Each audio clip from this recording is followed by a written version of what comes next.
Yeah, y'all know what time it is. Allegedly with Brittany J. Let us get into it.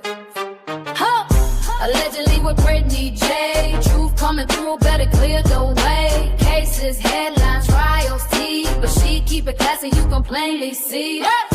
Allegedly with Brittany J. Prayers going up every single day. Mom of 6 with a heart so strong. Real one here, you cannot go wrong. She do not gotta scream, she do not gotta fight. She let the facts talk loud. Every move she make, from the missing in the trials to the news that breaks, she bring truth to the table. Yeah, that is her lane. She lets people talk, lets opinions ride. Open to the what ifs from the other side. Speculation cool, when the respect stay true. She gives room for thought, lets the audience view. When the lies start flying and the trolls get bold, she do not fold up and she do not get cold. She respond with class, let the record be known. You can keep that circus, she is staying grown. She got family at home and a purpose in sight. Still showing up strong when the days get tight. And she praying for the people when they need that love. Trying to better herself while she looking above. So tune in close, let the real ones stay. It is allegedly with Brittany J. Allegedly with Brittany J. Truth coming through, better clear the way. Cases, headlines, trials, tea, but she keep it classy, you can plainly see. Allegedly with Brittany J. Prayers going up every single day. Mom of 6 with a heart so strong. Real one here, you cannot go wrong. Facts matter, opinions, welcome. Prayers up. Allegedly with Brittany J. Come, prayers up. Apparently, we got people that like to zoom in.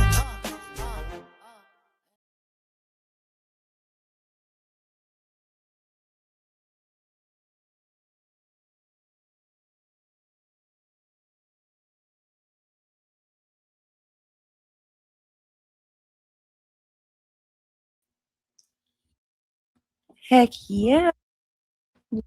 Look at that. Thank you. Thank you, Just Diana. Yeah, I was sitting here thinking, I was getting ready to turn the music on, and I was thinking about it, and I said, oh, shit. I think I remember telling you guys that I was going to give some memberships when I got a little money to do so. So there it is. Memberships gifted. I could not do more, so I'm sorry for that. You girls got bills, but I do like to give back when I can and try to help you guys come on board. This is Club Mabel, but membership.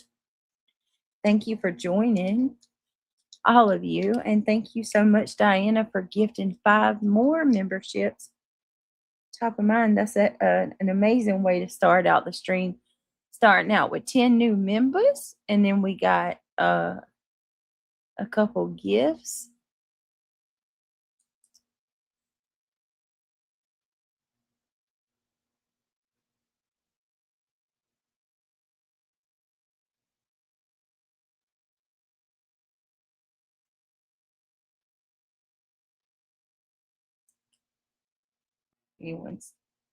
Hold on 1 minute, guys.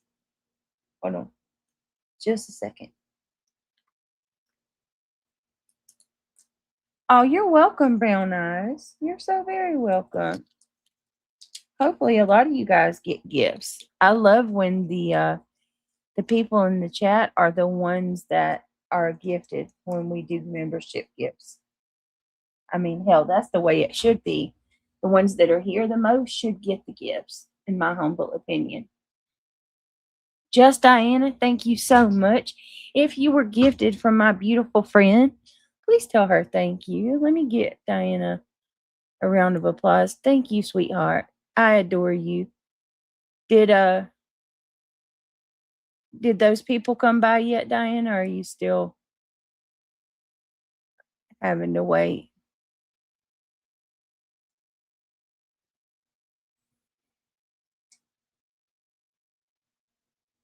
Let me see. I'm looking for my, here we go. Thank you, Diana. Love you, lady. Let's see. Carolina Moon. Hi. Hey, Sparkleberry Shine.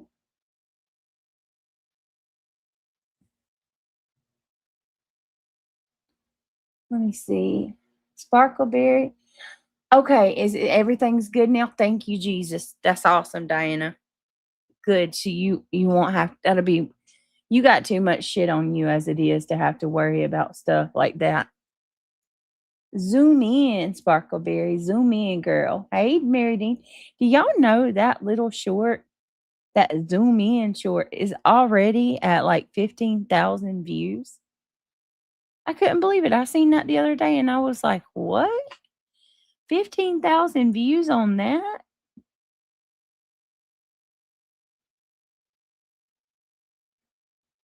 Oh, wow. Let me see. Michelle Johnson, how are you? Let me see.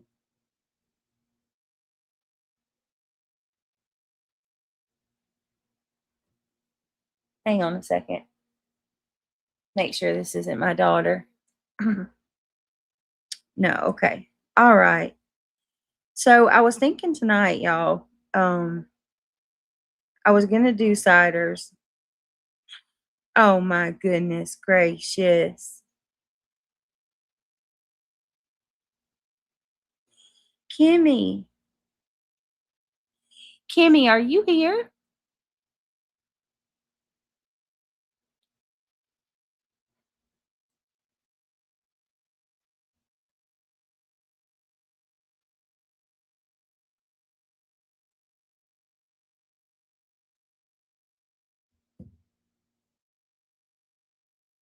Hold on a second.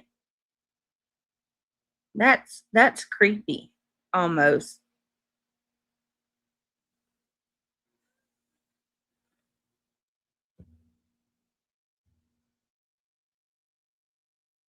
Oh, please.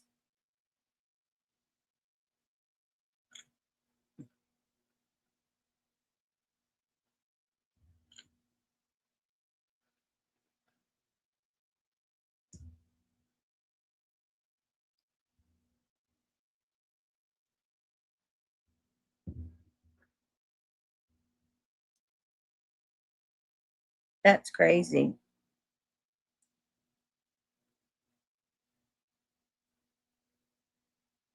That's crazy. Kimmy here? You still have the free gifts left this month? Um, for this channel, I think I gave them out. I gave the free gifts out for this channel when they first got them. Last month, I mean, on the backup channel, I have not given the free gifts out yet because I can't remember my password to get in. I got to reset it. So we have free gifts that have already been given out for this stream, but they have not been given out for the main on the other channel this month. So, oh, okay, reality, that's cool. Yeah, I just gifted 5. I purchased 5 to give out. If anybody, listen, let me go ahead and do my intro. We are getting close to the end of the month, you guys. Y'all know that is like one of the most crucial times for me as a channel holder.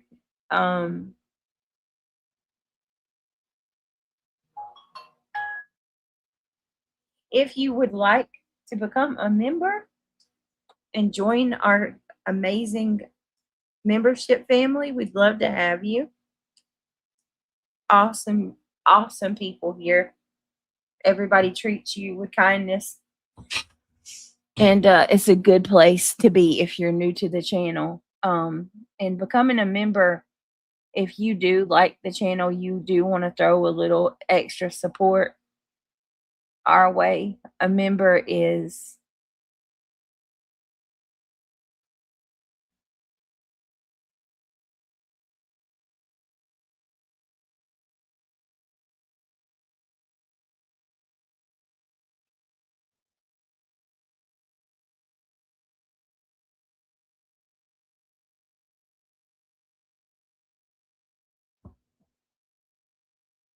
all right.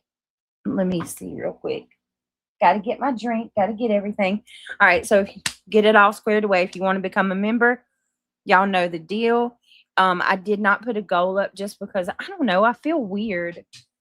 But with it being the end of the month, I am still going to pedal. If you want to super chat, that super chats help. And then I have the pay links where if you would like to donate that way, you could bypass the 30%. That's always appreciated too. So with that being said, thank you everybody. And I hope you guys are doing amazing. Thank you to those of you that are hyping.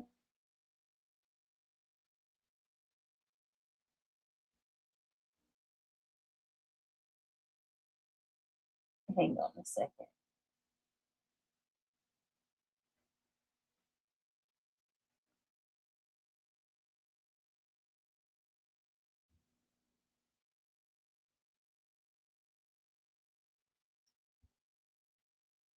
All right, hang on, guys. All right. All right, now I got my drink. I think we're set. So I was thinking tonight I was going to do, originally I was going to do ciders part 2. We're still going to do ciders part 2, but I decided tonight let's do a palate cleanser as much as you can. Do a palate cleanser with this case.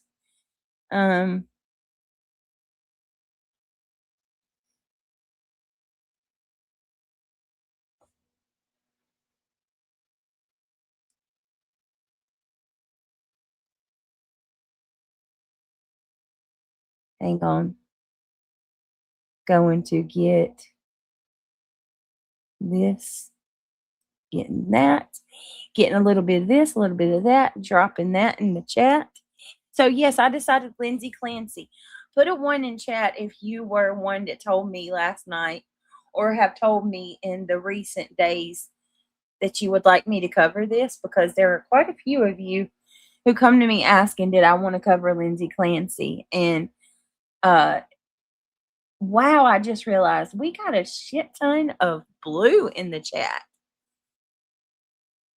Lots of blue in the chat. Lots of mods here tonight. So let me just say,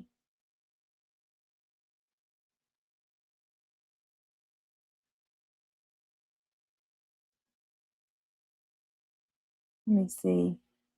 Oh, wow. Okay. I see you guys. I see you. And look. Hey, girl. Did you order your glasses, girl? No. Let me tell Oh, you. I got the prescription out of the car tonight, though, Yeah. finally, my lazy ass.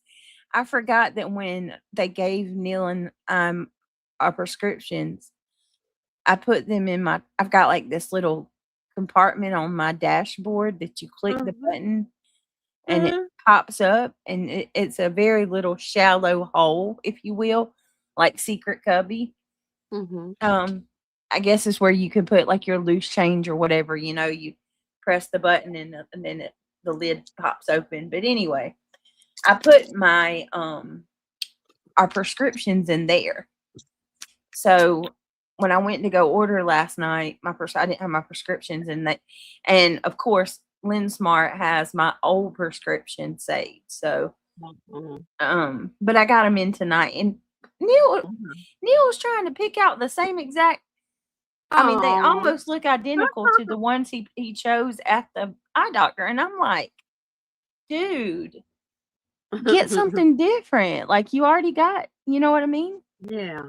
You already got a pair of those coming from the eye doctor. And tell me why glasses take century and a decade to come from the eye doctor, like 6 weeks. That's crazy.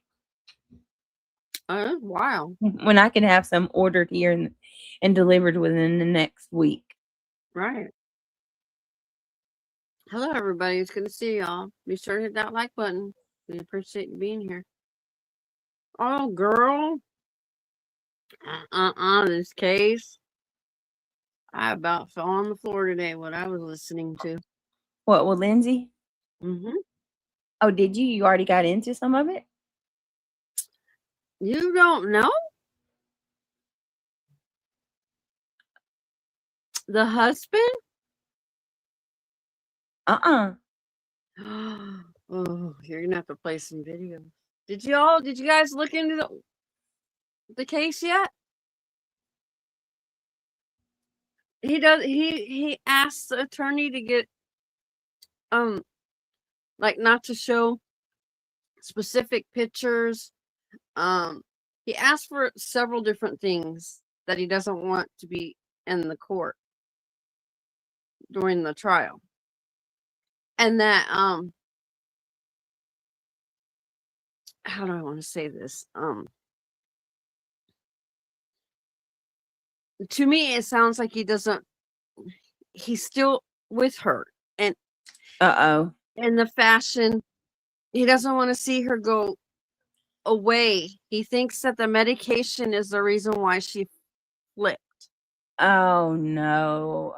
That was his theories in the beginning too. I was really hoping that he would see the light of day and change up. No. You need to go. Oh, we're I gonna need to go get totally go that. through a lot. Yeah. Because if we're gonna do this, if we're gonna cover this trial, then we're totally going to Yeah, he's supporting her. do a refresher. Um, Hi, Marley. April, this is the Lindsey case. The Lindsey Clancy. Lindsey Clancy, and if you give me just a minute, I will give you a brief summary and a recap.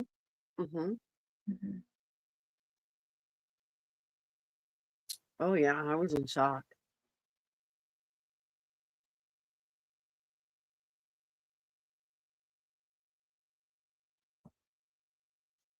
Yeah, you'll have to listen to it yourself, guys. Yeah, we're gonna go through it. Okay. Let me check this out real quick. Sassy, now look at that beautiful dog. Wow. Oh, that's pretty.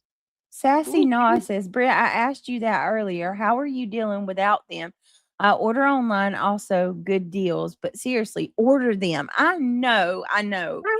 Haven't you guys seen her when she goes on, when she does her cam and she's squinting her eyes? That's how she's doing. Not gonna lie, I'm not voting well without them. As a matter of fact, the few times that I've turned my camera on and I've tried to read, they have accused me of nodding out, and they use that as quote unquote proof that I'm on drugs. So yeah, I got to get my glasses because that's not even at all what the hell I'm doing. No. Savvy's aunt, thank you so much. Whoop, whoop. Wow, 45 months. You go, girlfriend. Michelle, this is the case starts, the trial starts tomorrow, yes. But what I was watching today, I was floored. I got a secret. Hi, KDP. Hi, Brenda. Hi, S-Dubs. Hello, Astros. Good to see you. Hope you're all doing well. Ooh, are you loving it over there, S-Dubs? You enjoy. What is it? She's in Southern California. Oh. Well, I want to give a shout out to my Savvy. Look at that. 45 months. Holy shit. 45 months, Savvy. Girlfriend. I cannot thank you enough. Seriously. Thank you so much for your support, your friendship. Look at that baby. Whose baby is that, Savvy? Adorable.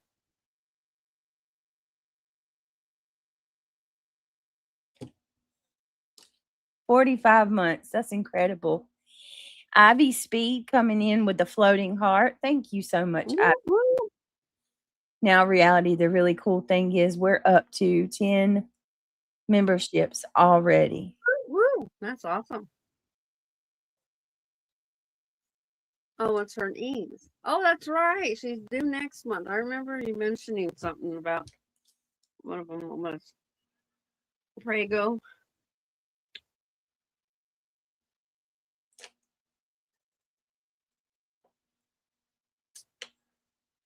Another August, baby.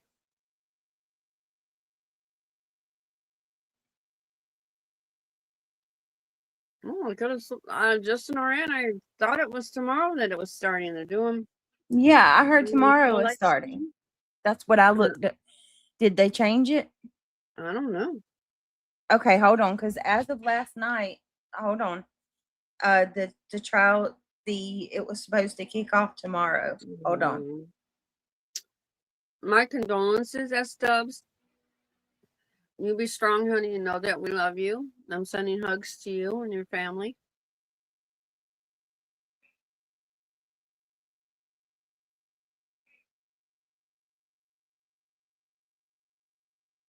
Aside from that, enjoy the weather out there.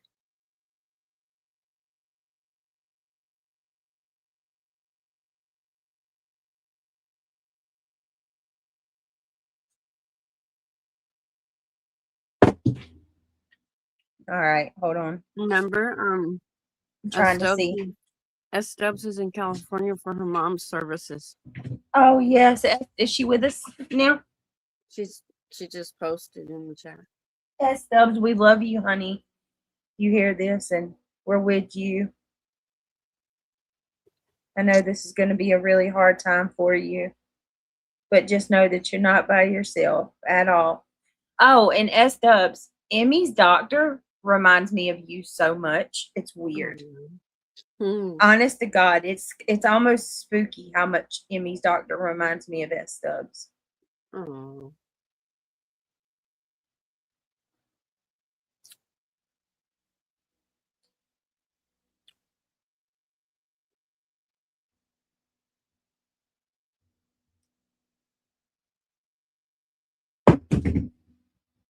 All right, hold on. Lord. So let's see. I'm ready. Like I said, she's asking how so about your doctor. She talks just like you. Oh, Like her personality is so much like you, and she's blonde and wears glasses. oh. Just truly reminds me of you.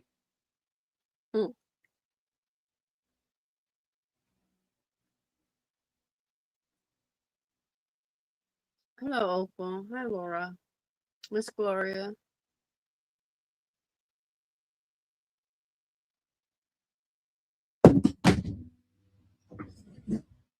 Hang on. My phone's being stupid. Wait a minute.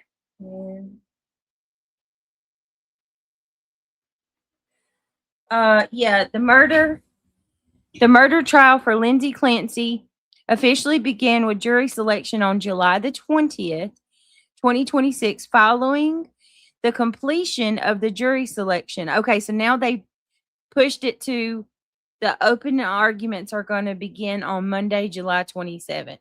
Okay. So last night it said Friday. Now it's saying July 27th, which is fine with me either way. That actually gives us a little more time to go through everything before. Yeah.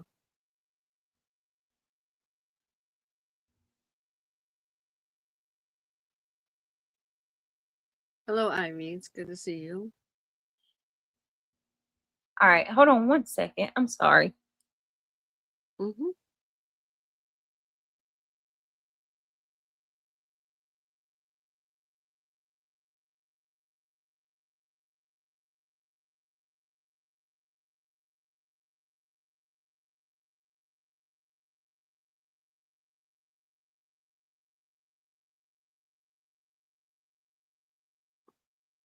So I wonder why they pushed it from Friday to Monday.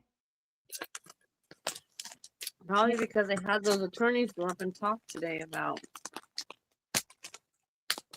what I was talking about. Yeah.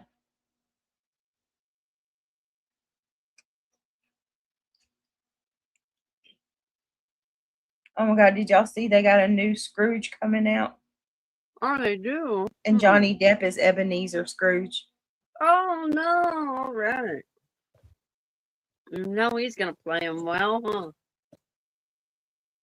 He always gets into character. Well, he likes to play those creepy Mm-hmm. character, so he should do good with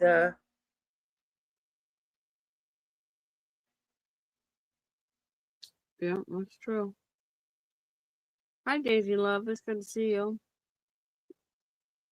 Daisy Love. Dun, dun. Hello, darling. S Dubs, PJ, Ivy Speed. I saw him in a TikTok short, and I believe he was with his sister. But he was so happy. I can tell he loves his sister. She looks a lot like him.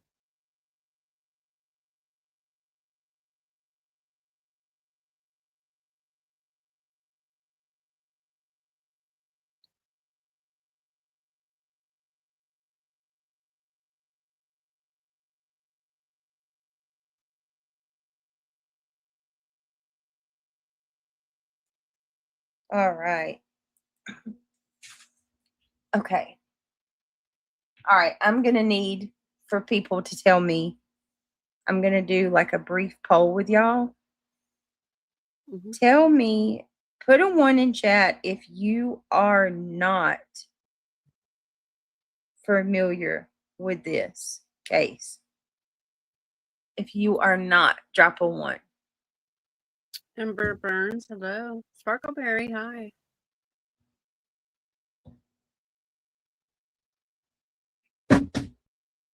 I like my tornado behind me tonight.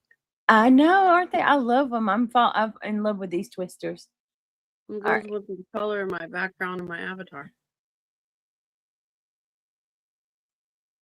The green and yellow, orange.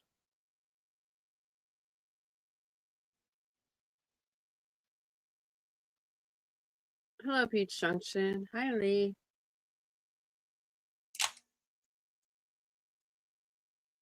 Just Diana, hi.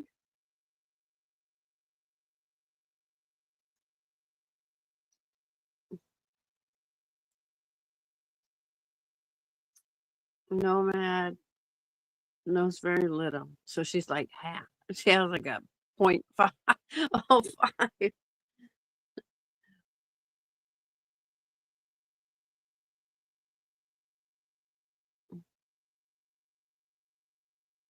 Hello, Roll Miles. Good to see you. It's been a while.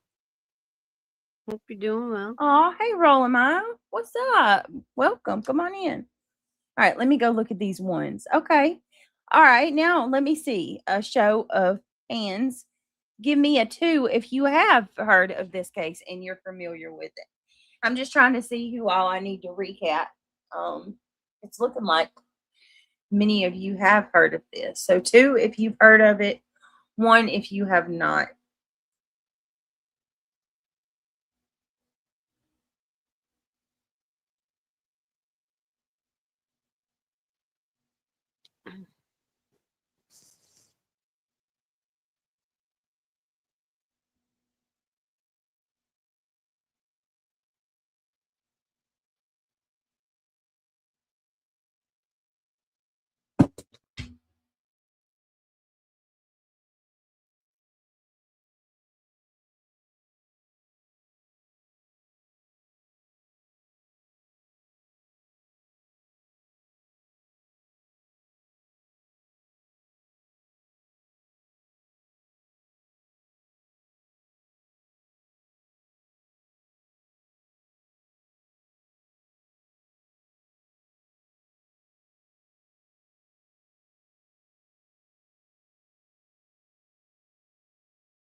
All right, we're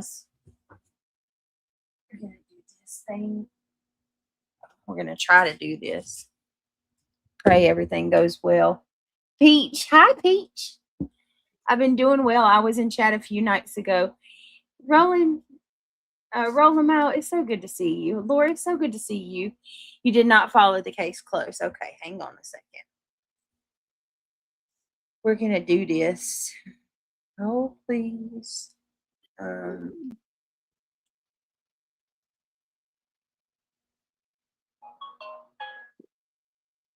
Green Spirit. Good to see you.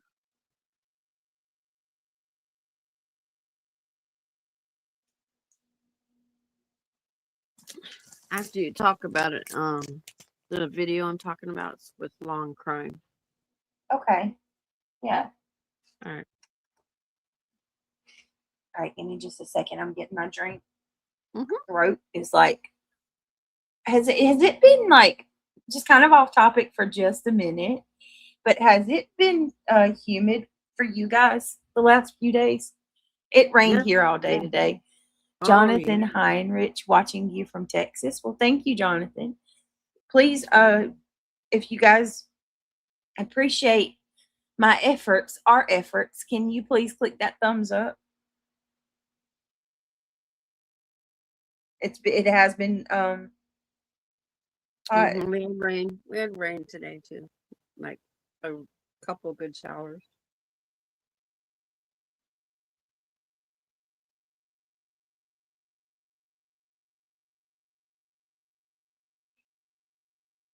All right. Uh, I believe the Midwest is getting a heat wave again coming up.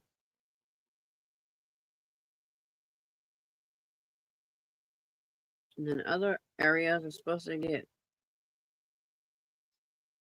torrential rains that will cause flooding, I heard. Just crazy weather again. yeah, right. Mm-hmm. So did it rain there? Did you Mm-hmm. say Yeah. today? Uh-huh. It did. Oh my goodness. And it made it even more muggier.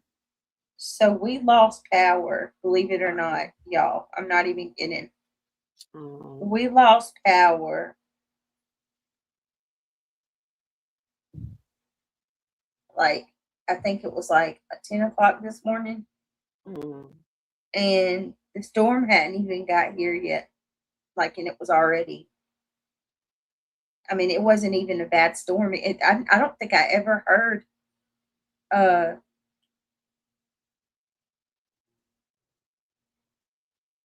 oh, yeah, I don't think I ever heard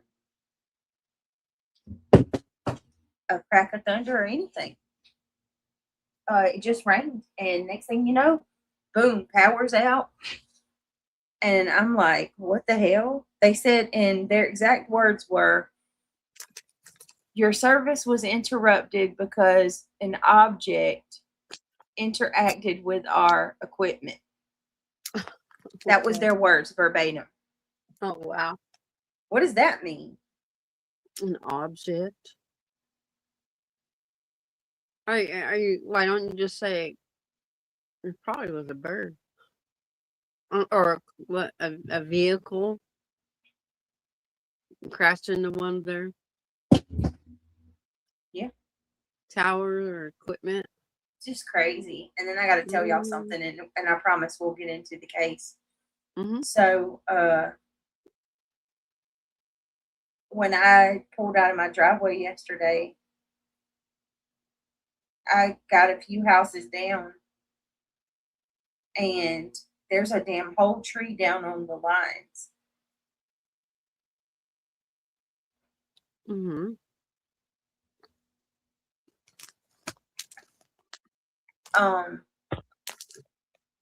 I called to report it. I'm like, how the hell is this happening? We got a whole tree down. Like, and I'm talking about a big tree, y'all. I mean, big one. Mm-hmm.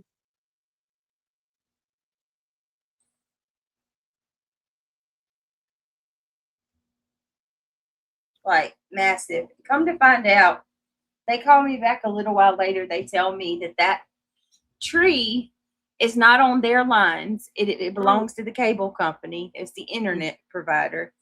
And that it's not even messing anything up. It's just kind of pinning the lines down.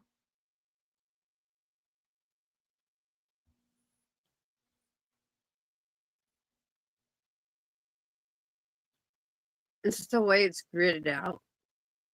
It was crazy. It is crazy. But you could be one street you could be on one street and the next street over they'll lose power. Yeah, that's how it is here. That's how it was today. There was only 19 people who lost power. And my Yeah, road has way more than 19 people that live on it. because of the grid that you're on. Right? Mm-hmm. Happened here too.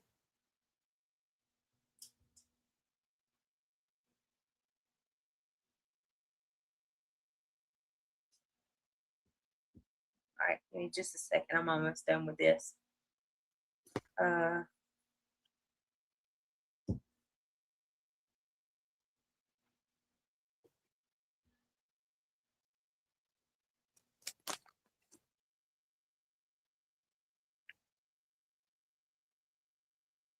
right, hold on.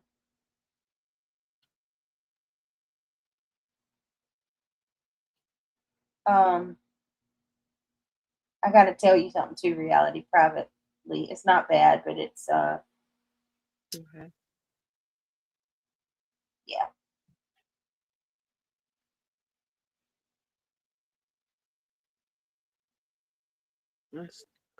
Just text me, send it to me.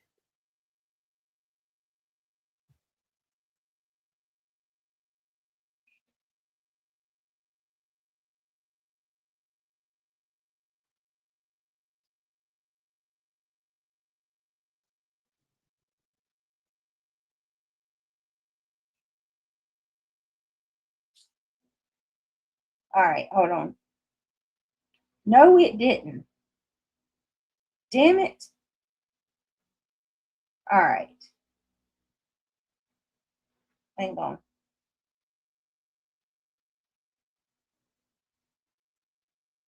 Damn it.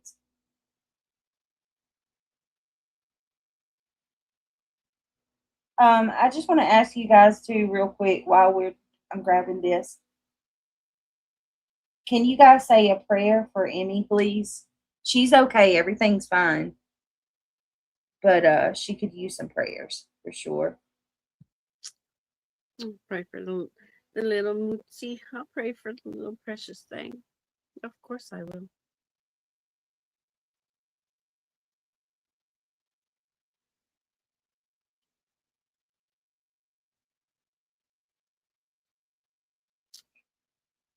All right, hold on. Damn it. I might just pull up what you got, reality, and do this in a second.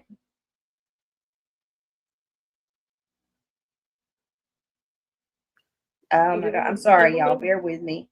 Give a little breakdown first before you start. Yeah. I worked on some stuff today, and I got some bullet points that I had saved. Yeah. And I'm so sorry, y'all. I saved them in a folder. And thank you so much, Detective. Look at that wagon stale. I love that. And thank you so much for the flower. That's so nice. That's so nice of you. Truly. All right, and let me pull up a picture too, because they had this family, you guys, was by all intents and purposes your middle class, seemingly very happy, loving couple. They seemed like they had everything going for them, and she had a good job. She was a nurse.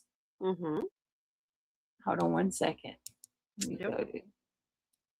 And I mean, it really does just go to show you that you never know.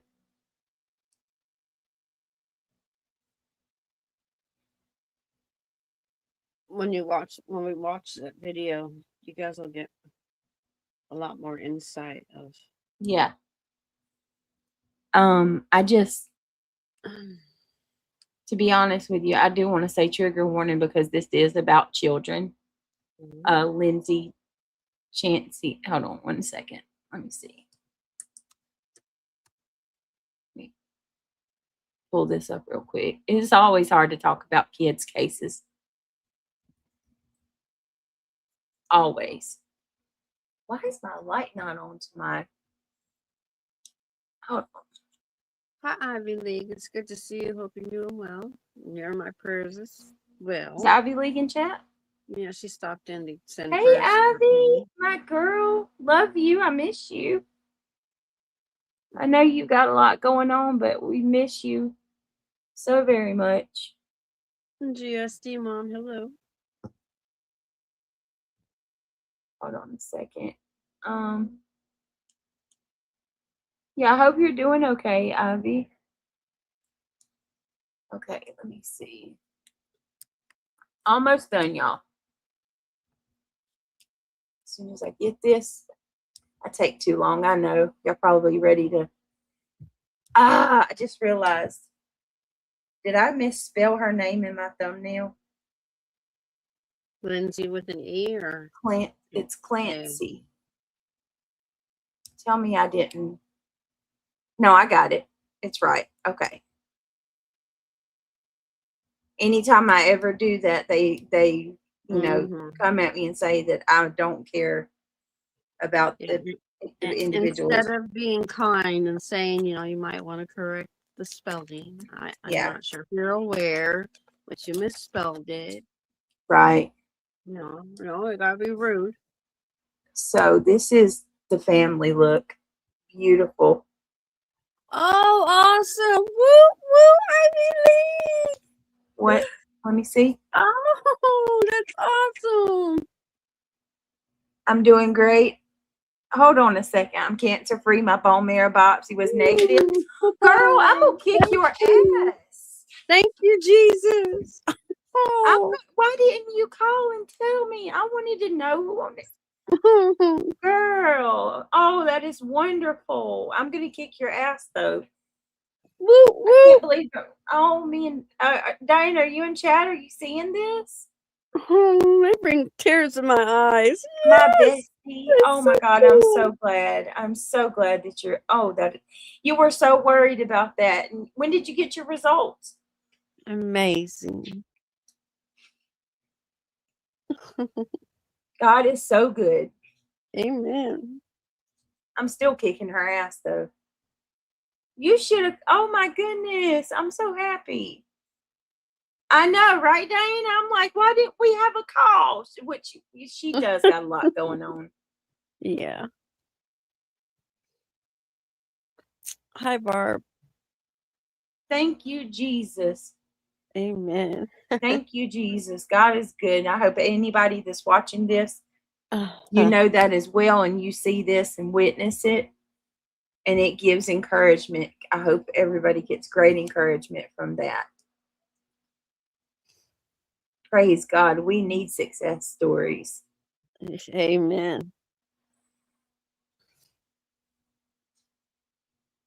Yes, cartwheels. You do those cartwheels, Sparkleberry.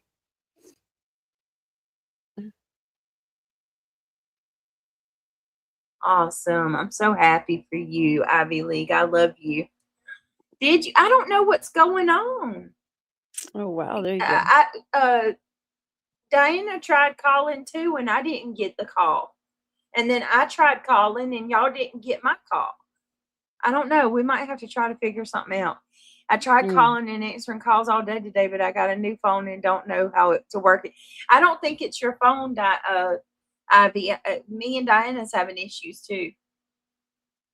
But I love you, and I want to talk. I'm so happy. That is, I mean, it doesn't get more. I mean, that's it right there. That's the best news you can get. Look at PJ. PJ, celebrate good times. Amen. Come on. No, Matt Beads, yes, There's we a will. party going on around here. A celebration to last throughout the years. Oh, I love you. So glad. Miss Nomad. If y'all would keep Will Roberts' family in your prayers. Lost his fight. Oh no, lost his fight this morning. 15 years old. Yeah, that's sad. Oh, Very young, godly young man who touched many lives. He was a local boy to me. Oh, I'm so sorry.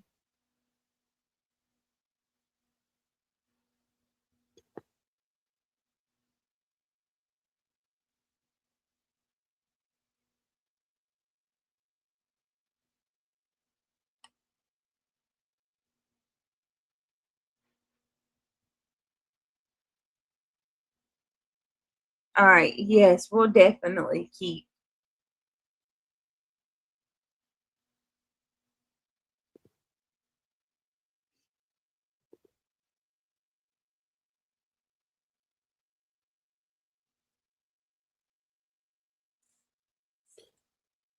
She looks so much like somebody. Oh my goodness! Look at who just come through dropping. Remy. Remy's Oh, back. Remy. Hi, Thank Remy. you, Remy. All right, hold on, because they had 3 children. Yes. So I want to find a picture with the 3 kids, not just the 2. Remember the 8-month-old. Now I wanted to make it clear too. She was a doting mother, you guys. Mm-hmm. She was not like, here we go, right here. This works. Here's dad and the 3 kids. Look at these precious babies, guys. Look at these precious babies. I mean, you can't. I will not understand it. Never will understand it for the life of me. I'm gonna leave this picture up here, and then you can obviously see those are all pictures of Lindsey in trial, or her prelim. Mm-hmm. So hi Remy, thank you so much. Hey, catch me if you can. I'm so sorry that it's taken me forever to get started, but I got it now. I found my files. And we're gonna just deep dive. All I want to do tonight is kind of deep dive, familiarize ourselves with the case, find everything that we can find on it, and so then that way, when Trial comes about. trial comes, opening statements, you're not wondering who's who and what. You'll be ready. All right. Start with when they got together and his background as in his job. So I'll try to find that in a second. I pulled up a summary real quick. Okay. But yes, I can. That's actually the beautiful thing about them charging me $99. Right, you better use it, girl. We're gonna use the shit out of that. So yes, reality, I can pull all of that stuff up. Good. Turn the page. Go ahead, Diana. Get you some rest, babe. I love you. Thank you for everything. Turn the page. Nice to see you. Samantha does it right. Hi, babe. Hello, Samantha. Remy, thank you so much. Remy, you're late, but you're just right on time. We are just getting into it. We're 15, huh? We got 15 new members tonight, y'all. Holy moly, thank you. Woo woo. Booty woo. Let me see. Thank you. That's who she looks like. She looks like the mom of the just daughtered all the 5 quintuplets mom. Oh, yeah. That's who she looks like. She looks a lot like her. Wait a minute. Outdaughtered. That's it. Outdaughtered.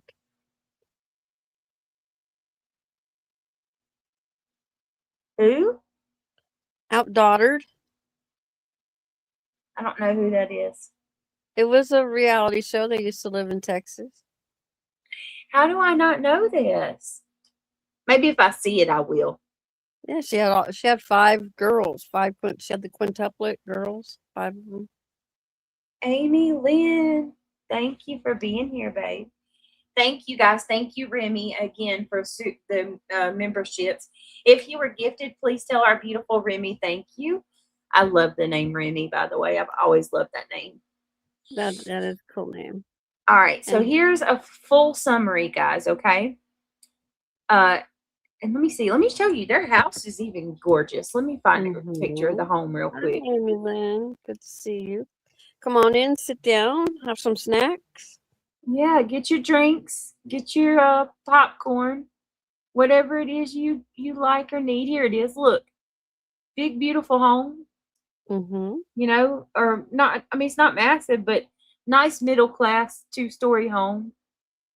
Very active with the children. Look, very well taken care of. You can see their home. There's their home.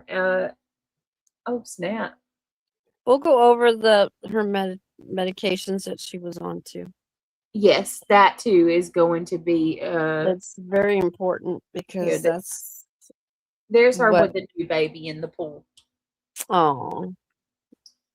So we'll leave that pulled up. I got to tell you too, to me, she looks a lot different now than she did Now, when it first yes, happened. yes. Okay. These cases always boggle my mind and break my heart because these are the ones that you would never, ever, ever in a million years. Brittany, when you find the amount of and hashtags of prescriptions, when you find the number, the Mm-hmm. amount of prescriptions that And she what's was even taking, made more me feel insane insane. is they said that all of them, the dosages that were given to her were all within reason. They'll get into it. I'll Hi, just wait. Dee Dee. Come on I'll in. just wait. I'll just wait. Hi, Dee Dee. It's good to Oh, see you here. real quick, if y'all don't mind, let me just say something to Dee Dee real quick. Dee Dee, I went and I watched the live. I'm so behind. I've had a lot going on. Emmy's had appointments and stuff, so I haven't been able to. I haven't been on YouTube hardly at all, you guys. So I'm only just now getting a chance to watch yours and Wendy's stream from Friday. I just wanted to say thank you for the advice that y'all gave me regarding the money that I quote unquote supposedly owe Granny. Thank you for the Wendy and Dee Dee actually had some really good advice. Really good advice. I'll have to go watch their Yeah. live. And y'all were absolutely correct on what you said too. That is exactly the laws of my state and how it works. So That's thank you for good. that. April, with this, that's not. They're saying that's not the case. There's other components and other things that are going on with her. It'll get explained. I want you guys to hear it.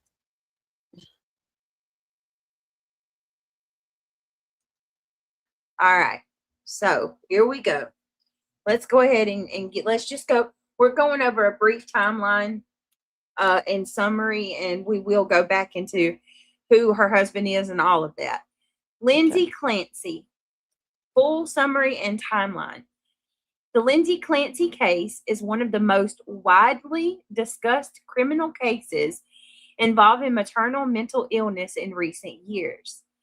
It has sparked debate over postpartum mental illness, psychiatric medications, criminal responsibility, and the limits of insanity defense. Keep Lindsey, that in mind. Everybody keep that in mind, okay? yes. This case, it has sparked debate over postpartum mental illness, psychiatric medications, criminal responsibility, and the limits of the insanity defense. Okay. Lindsey Clancy, a labor and delivery nurse from Duxbury, Massachusetts, is accused of killing her 3 children on January the 24th, 2023. She has pleaded not guilty and is pursuing a not guilty by reason of insanity defense. The prosecution alleges the killings were planned and deliberate, while the defense argues, hold on a second, that she was suffering from severe mental illness and psychosis at the time at the time of the killing. The trial is currently underway after jury selection began in July of 2026. The family consists of Lindsey Clancy as the mother, labor and delivery nurse. She's a labor and delivery nurse, you guys. Yes. James Carter, keep that in mind. Mm-hmm. Her husband, Patrick Clancy, their 5-year-old daughter, Cora. This is heartbreaking. Mm-hmm. Their 3-year-old son, Dawson, you guys. Mm-hmm. And then the youngest, 8 months, Callan. Yeah. Sometimes spelled K-A or C-A-L-L-E-N in reports, but Callan.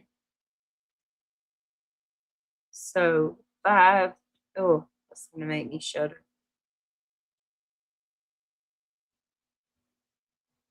What did he do for a living? Oh my goodness. Hold on. I hadn't got it. I'll Okay. in just a second. All right. So Callan is the 8-month-old baby. That's the one that she had recently had given birth to. So yeah, this is her mental health timeline, but we will get to his job, I promise. Okay. Summer and fall of 2022, okay? After giving birth to Callan in May of 2022, Lindsey repeatedly began experiencing worsening mental health symptoms. According to the court records and later lawsuits, she was experiencing severe insomnia. Her anxiety increased. She was prescribed numerous psychiatric medications. She saw multiple doctors and therapists. Patrick later said they repeatedly sought additional help. December 2022. Lindsey underwent evaluation at a specialized women's medical health program. Later that month, she reportedly disclosed self-harm thoughts and thoughts of harming her children, according to the prosecutors. Her defense disputes wait a minute. Her defense disputes aspects of how these statements have been interpreted. On January 1st through the 5th of 2023, Lindsey voluntarily admitted herself to the McLean Hospital for psychiatric treatment. So she was actively trying to get help. You cannot take that from her. Mm-hmm. She was discharged several days later after the doctors reportedly determined that she was not in imminent danger of herself or others. Mm-hmm. On July the 24th, 2023, the day of the killings, that morning, according to the prosecutor, Lindsey took Cora to a pediatrician's appointment. Cora was the 5-year-old. She appeared calm and normal. She returned home. The children played outside in the snow. She texted cheerful photos to Patrick and to her mother. The afternoon. Phone records show that she searched for the children's Miralax, searched for a restaurant called 3V, checked driving directions, you guys, called a CVS pharmacy. She texted Patrick, her husband, asking him to pick up takeout from a restaurant further away than usual. Mm-hmm. All right. Keep that in mind. She texted Patrick asking him to pick up takeout from a restaurant further away than usual. Mm-hmm. Prosecutors argued this created enough time for her to be alone with the children. Let me see.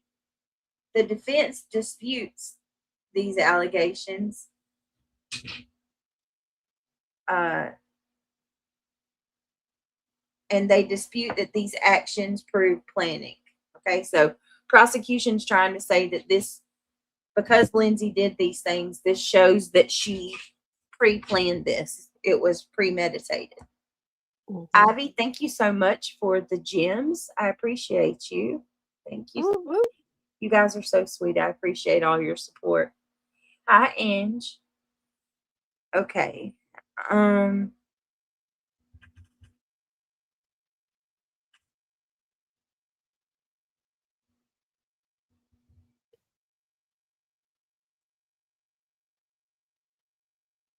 All right. So during the period, all right, hold on a second. Okay, so around 5:15 and to 6 o'clock that evening, Patrick left to go pick up dinner and buy children's medication. During that period, prosecutors alleged that Lindsey unalived Cora, Dawson, and Callan using trigger warning. Trigger warning. Trigger warning, okay? She strangled her children each by using exercise-resistant bands.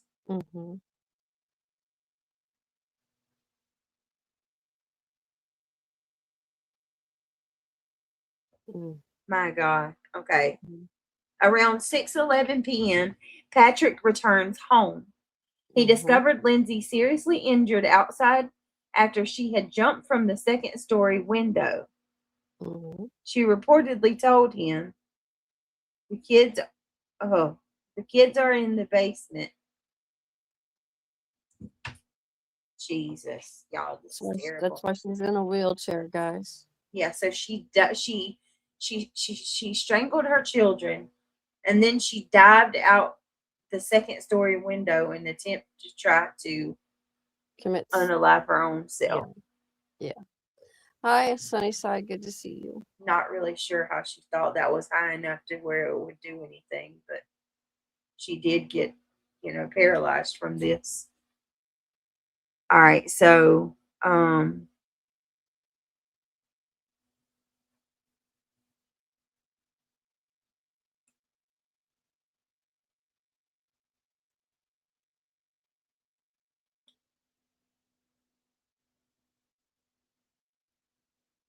right. This is awful. Okay. She reportedly told Patrick after he arrived home that the kids were in the basement. Patrick went downstairs and found all three of the children. He called 911 while desperately attempting CPR on his kids. Could you imagine what this man experienced? My God. At the hospital that evening, Cora and Dawson both died. Callan, on the 8-month-old, remained critically injured. My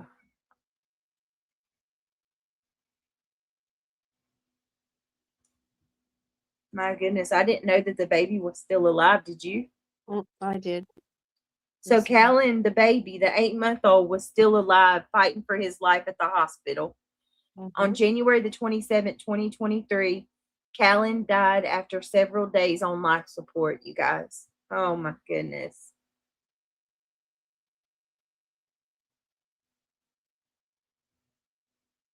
All right. Let's talk about Lindsey's injuries. And hello, Sunnyside. Lindsey's injuries consisted of her jump left her with spinal injuries, broken bones, permanent paralysis from the waist down. She remains wheelchair dependent, so she's permanently paralyzed now from the waist down.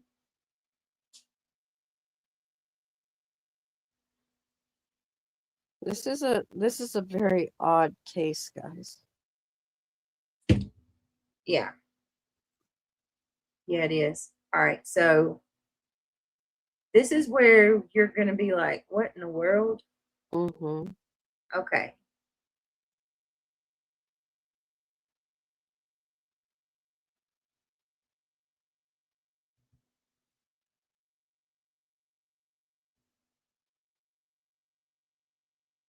All right, y'all ready?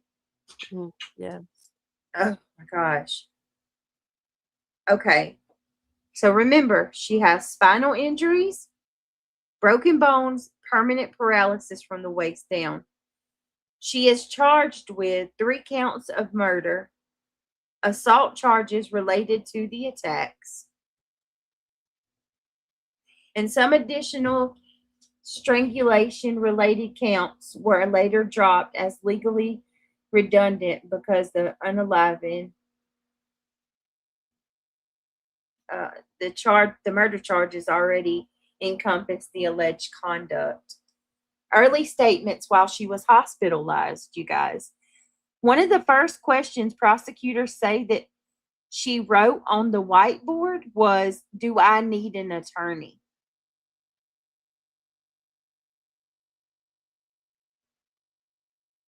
This is after she had done what she had done. Guys. Yes.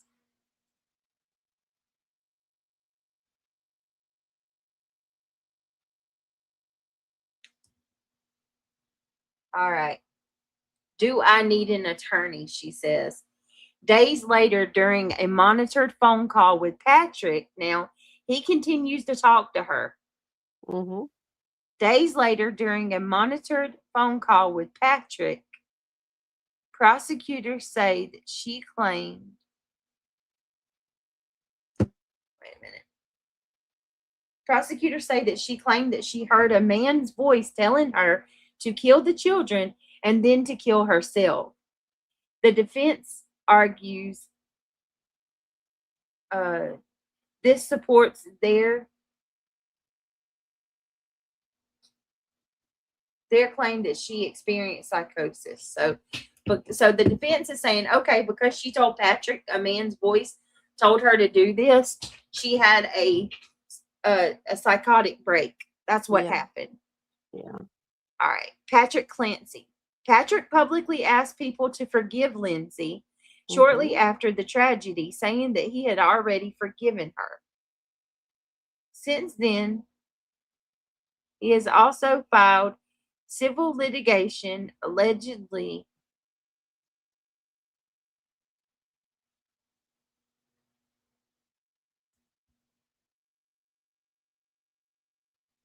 all right. Okay, let's see.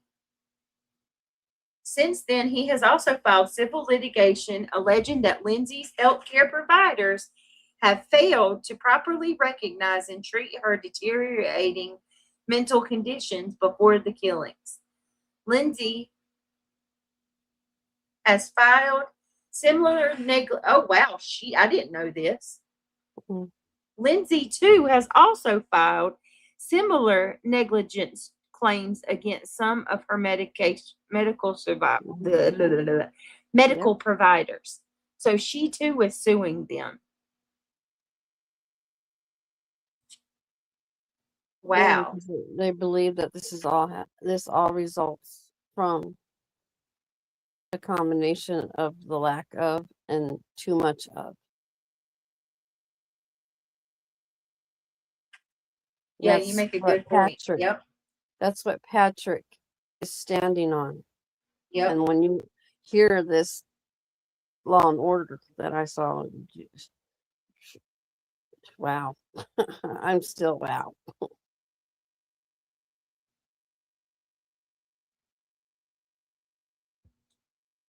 All right. Okay, so here we go. All right. Lindsey's attorneys argue that she suffered from postpartum depression, severe anxiety, possible postpartum psychosis, medication related complications. Yep. They contend that she was so mentally ill that she could not appreciate the worthiness of her family's actions. Wait a minute. Meeting the legal standard for insanity. Right. The prosecution, on the other hand, argues that the evidence shows planning, including choosing a longer restaurant trip,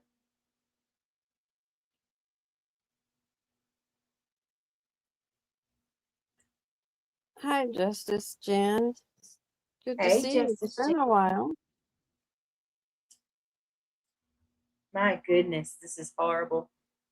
Okay. Yeah, it is. So the prosecution argues that the evidence shows. Wait a minute, I didn't.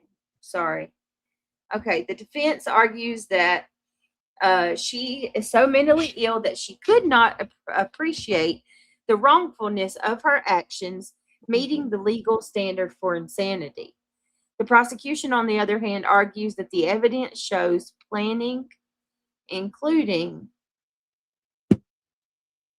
choosing a longer restaurant trip, researching errands that he could run, waiting until Patrick left. And yeah, I mean, I got the same questions. Right, April. That's why Patrick is standing behind her. I don't believe they had a rocky marriage. No, from everything that I've looked into, they had a happy marriage. Yes. So let's see.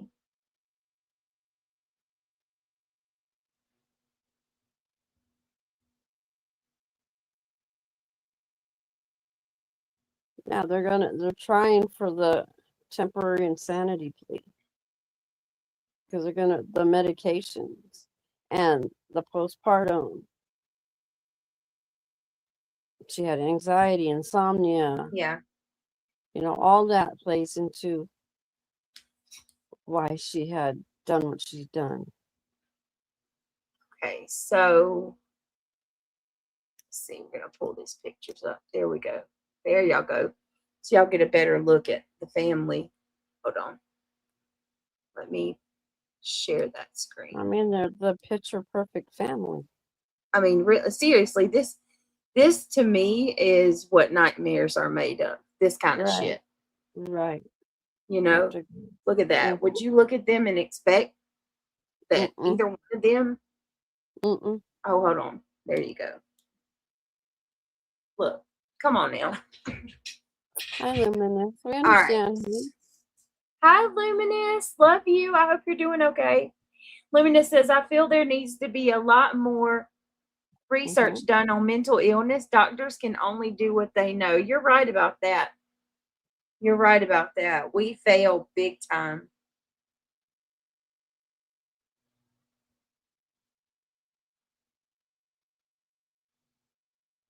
You're going to find what he did for a living, right? Real quick. Yeah, we're going to, I'm not. Hold on one second. Oh, no. Where did hold on. Can't get rid of that because, wait a second. Okay. So then, the current status today, okay? As of this week, jury selection has been completed. Opening statements are beginning. Lindsey has pled not guilty. The defense is pursuing an insanity defense. The trial is expected to last approximately 6 to 8 weeks.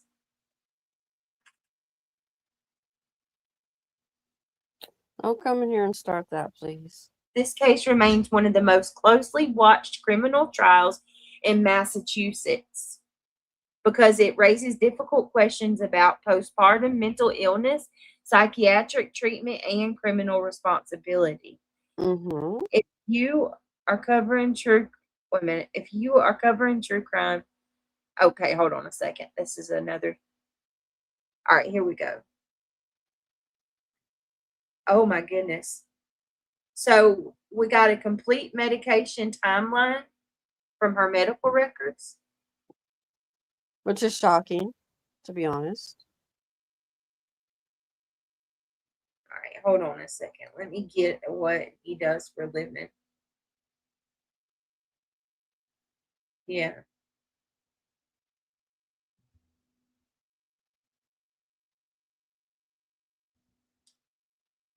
Okay, give me a second. All right, so let's do what reality said, and we'll pull up about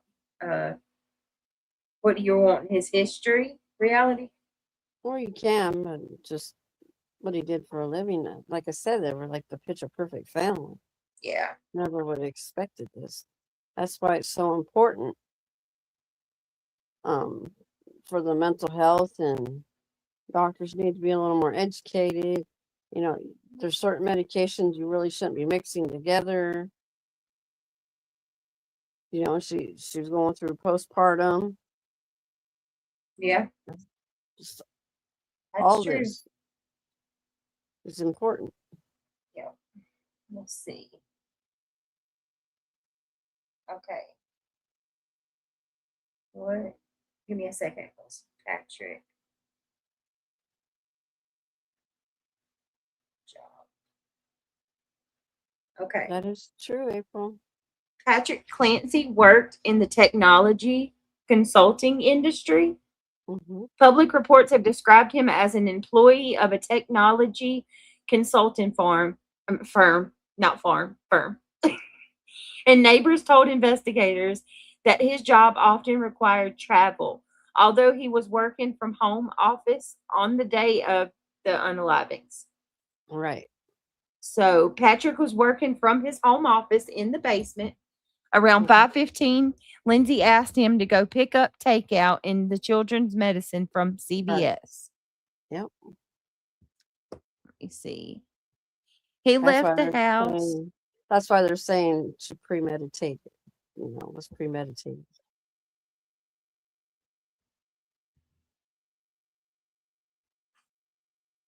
Hold on a second. Um, when he returned from an hour later, he found Lindsey injured outside. Okay, we read that part. She told Right. him the children were in the basement and he found them immediately, called 911. Patrick has generally kept his professional life private and his employer has not been widely identified in court records or major news reports. Since the tragedy, he has been focused on the legal proceedings and has filed wrongful death lawsuits alleging negligence by Lindsey's medical and let me see, health providers. Right. And I agree with you, April. Remember, a lot of those medications. What do they always tell you on the side effects? You don't want to take. You really don't want to take them after you hear all the side effects. But a lot of them do say they're suicidal ideation. Yep, There's a lot of them that do say that. that is true. So That is true. All right. Let me pull up, and we're going to watch a video too, but I'm just trying to go through this real quick. Let me pull up her medicine, you guys. Her freaking medicine. Give me a complete medication timeline. This is it going to blow start. y'all's mind. I remember this.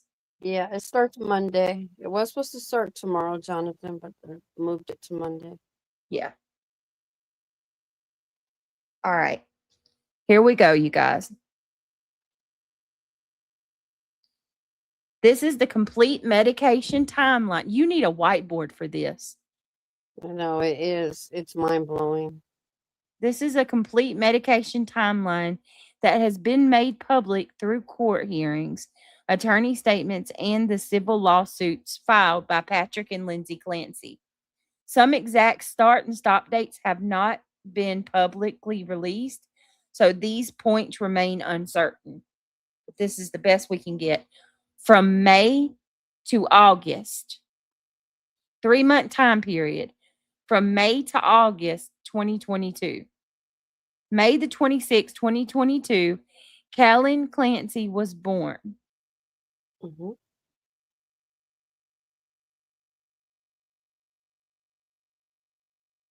All right. Okay. So on May 26, 2022, Callan Clancy was born. That was the baby. No psychiatric medications have been publicly reported immediately after delivery. According to later lawsuits, Lindsey initially appeared to be doing well before developing severe anxiety and insomnia later that summer.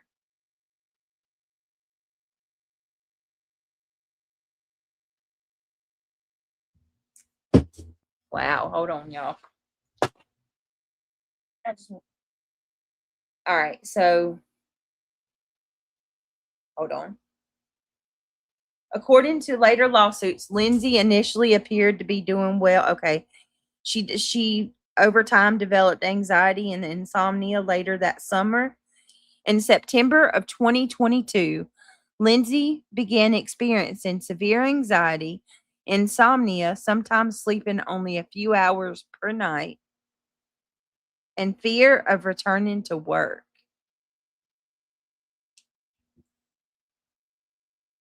She saw multiple psychiatric providers and was initially diagnosed with generalized anxiety disorder. Mhm. Here's the medications.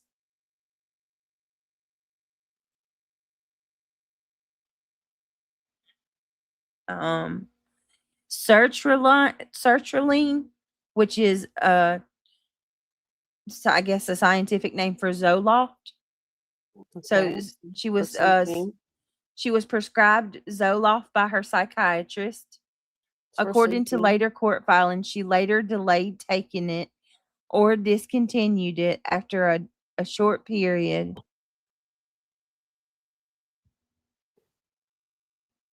Wait a minute.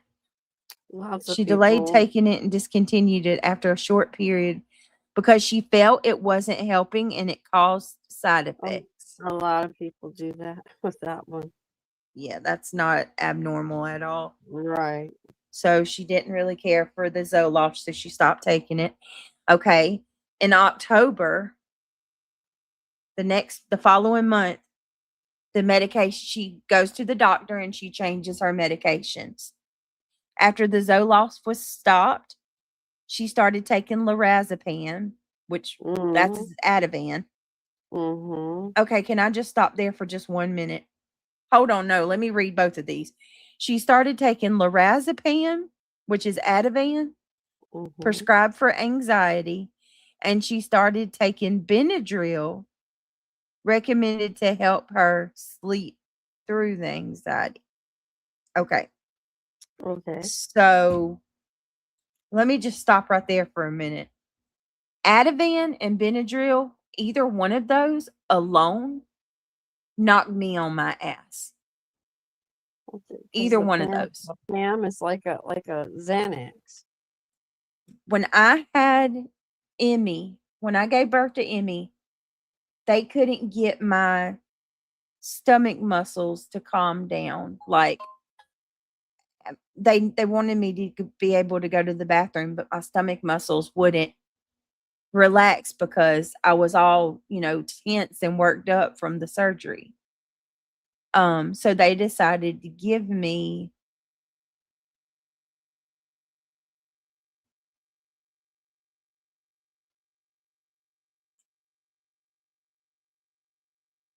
Well, yeah, she did have a diary. what in the hell? Justice Jane, yeah, she did. I just want y'all to think about this though. Put a 1 in chat if Benadryl makes you go to sleep. I haven't had that experience. Ativan is a very, very strong medication. Yeah. And I'm going to be honest with you, I don't know how she could take either of these and function Or with stay her awake. children. Yeah, stay awake. There's no way if the doctor tried to give me Ativan for a prescription, there's no way in hell that as a mother I could take it because and maybe each person's different. I'm not judging anybody. If you have to take, if any of you guys have to take Ativan, everybody's different. I'm just saying for me, my body, they gave me Ativan. I had 1 pill. I passed out within 10 minutes. I slept in a freaking chair sitting upright for 3.5 hours, y'all, and I went to the bathroom on myself. That's how out of it I was. I didn't even know that I had used a bathroom on myself. And then even when they told me that, I was still so out of it that I didn't care. Right. It's exactly, April. It's in that family. Anything that has Pam on the end is in that family. And usually they're very strong. So lorazepam and then having Benadryl at night to put her to sleep.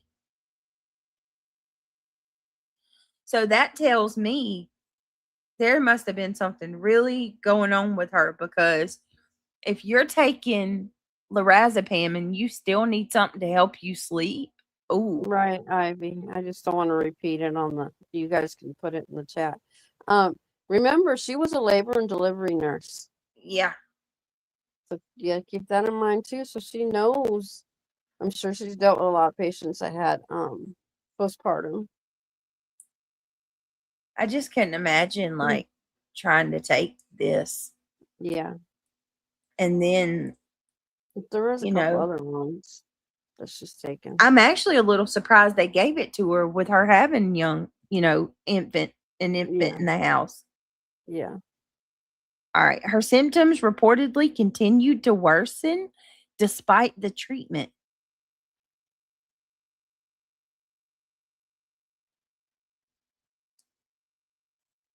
Wild. Right. Happy holidays. It does. All right. Hold on. Okay.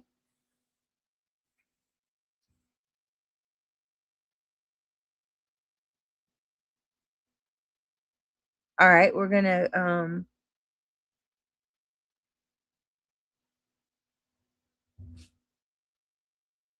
okay, here we go. Her symptoms gotten worse. Oh, okay. So we're fast forwarding to a month later. Okay. Now we're going into November of 2022. During November, Lindsey saw several different providers, leading to multiple medication changes in a short period. Y'all, this is 3 months in a 3-month time period.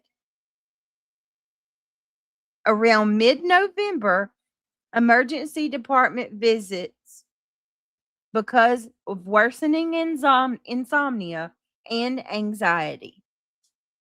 She's literally going to the emergency room for anxiety and insomnia. Those two really don't mix very well, guys. A lot of you know that.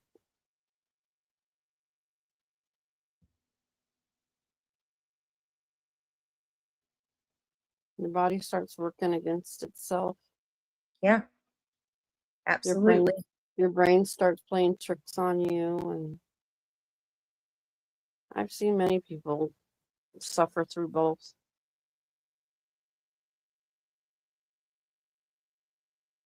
Yes, Dee Dee, I have to agree.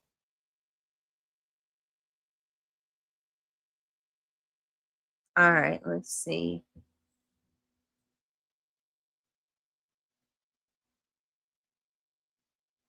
She was seeing a psychiatrist. Otherwise, she wouldn't have been able to get some of the medicines. Yeah. All right, let me see. Oh, in November? That's lost true, my- Lee. That is true. I need my whiteboard. So does the benzos. They also make you paranoid too. Yeah. Hey, Diane, it's good to see you. I'm just actually really shocked that she hey Diana. Hey Lee Zimmerman. Anxiety can make you do a lot of crazy things. And then remember, she's going through the postpartum. Yes. Absolutely. Okay, y'all, here's going to get stronger. We're going to get stronger medicine. Oh, Ivy, thank you. Thank you for the flower. I appreciate that. Very sweet of you. Thank you, guys. I think we're doing pretty good tonight. We got lots of amazing people here and lots of support. I know this is a tough topic, guys, and I'm sorry for that. Just know that. Uh-huh. Go ahead. I was gonna say yes, Amy Lynn, I agree with you. They should have put her in a treatment facility for a short time. He could have stayed at home, because of his job. Yeah. He could have took care of the children until she got herself right. I didn't mean to cut you off. I'm sorry. No, you're fine. You're actually doing me a favor. I lost my spot. I'm pulling it back up. You gotta find your stylist again. Your stylist again. I've got to find my stylist. I do, because damn it. You guys hit that like button. Appreciate it. Please, if you don't mind, it's greatly appreciated. I think it's important too, Sunnyside, because Although she's got consequences, of course, but Yeah. this is very, very important. This happens. We've All covered right. other cases similar. Are y'all ready to hear about? Hey, happy holidays. It is devastating. Y'all ready to Yes. hear about November's medication? Yep. All right. So November. So far what we've got, they've given her, was it Prozac? No, the Ativan and the Benadryl. So Benj, that's The only two. We only heard the two so far. Oh no, she had the one and it wasn't doing her good. yeah. Okay. So she went to two. So she had the Zoloft first. Right. She started the Wasn't doing- Zoloft in September. Yeah. She didn't like it, so then she switched to lorazepam and Benadryl. Mm-hmm. She didn't like that, so now we're fast forwarding to November, you guys. During November, Lindsey saw several different providers, so now she's going to multiple doctors, getting multiple different opinions. You know, it's not like she's seeing the same person. Mm-hmm. Let's Which see. you're really not supposed to be doing that, by the way, What? because that's considered doctor shopping. Oh, going to multiple doctors. Yeah. Yeah. Mm-hmm. Okay. So leading to multiple. Okay. So Lindsay saw several different doctors, leading to multiple changes in a short period. Around mid-November, emergency department visits because of worsening insomnia and anxiety yet again. Medication trial. Here we go. They gave her trazodone. Oh my Lord. That's strong. Trazodone is that will put you on your ass and then some too. And, They gave hold on, and what's the date of this one? Wasn't it 3 years ago? this was in November 2022. 4.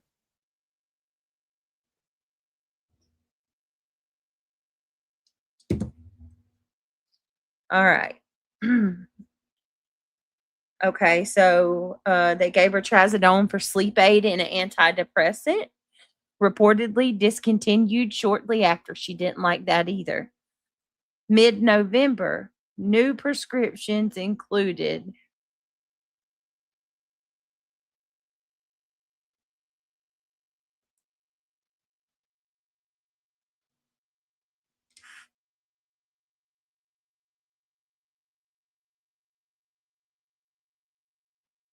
You still with us? yeah, I'm here. So Okay. late no, good God, I'm blown away by this. Listen to this shit. Excuse my know. French, y'all. I Here's know. what. So they give her trazodone. She doesn't like that. That was mid-November. Mm-hmm. Mid-November, she gets a new prescription of Prozac. According to the lawsuit, she stopped Prozac only after a few days because it was worsening. Prozac's for bipolar. She claimed that the Prozac was worsening her symptoms. Well, because you have to be diagnosed. Oh my goodness. No wonder why she was having such issues. Wow. I don't understand what's going on with this. Okay, She wasn't being evaluated properly, obviously. oh my Gee God. whiz.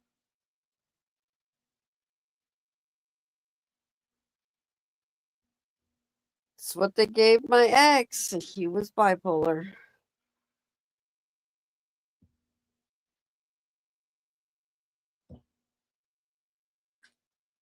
I cannot. Okay.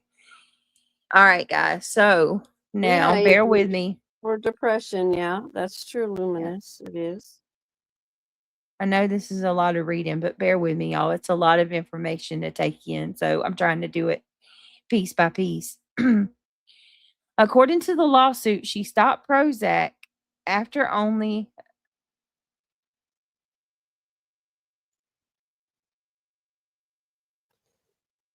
because it doesn't make you feel right. Because my ex didn't. He stopped taking it too. He wanted the street stuff.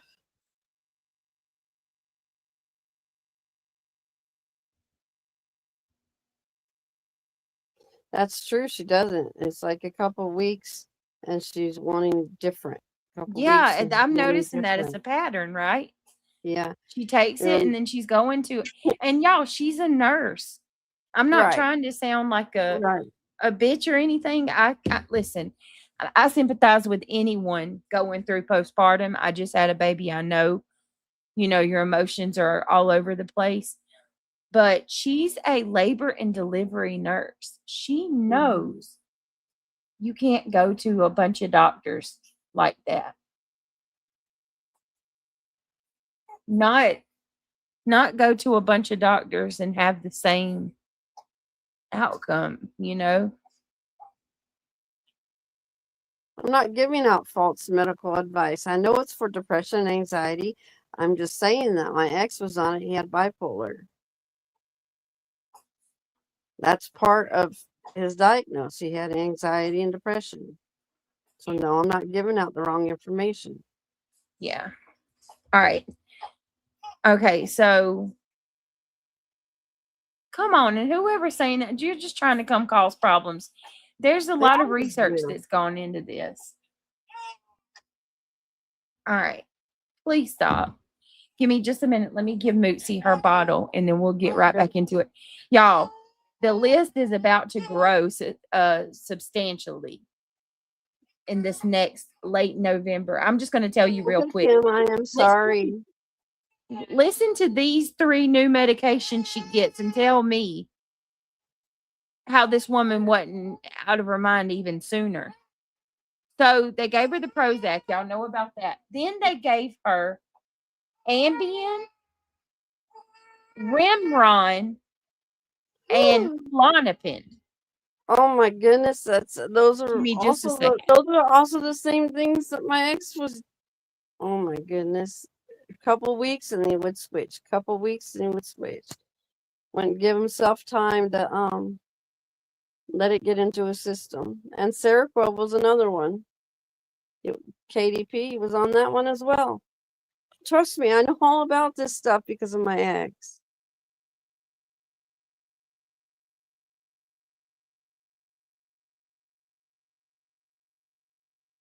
Yes, these are some very heavy duty medications.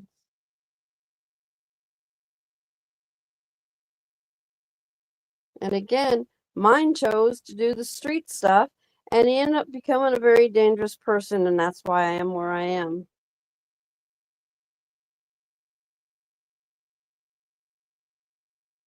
Absolutely. And Luminous, my ex didn't sleep either. He lucky he was getting 2 hours of sleep.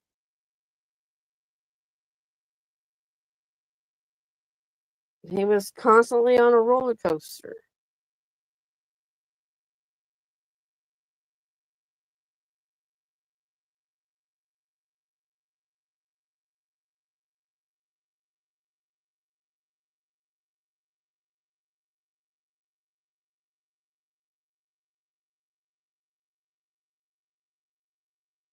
I'm with you, Sonny. That's me. Give me 5-10 milligrams of the melatonin and I'm knocked out. Anything else? No thanks. Yeah, I'm lucky to even be alive, Sunnyside, to be honest. I lived in hell. And I used to tell him the same thing. You're not giving yourself enough time to allow this stuff to get into your system to work. And of course, he'd fly off the handle.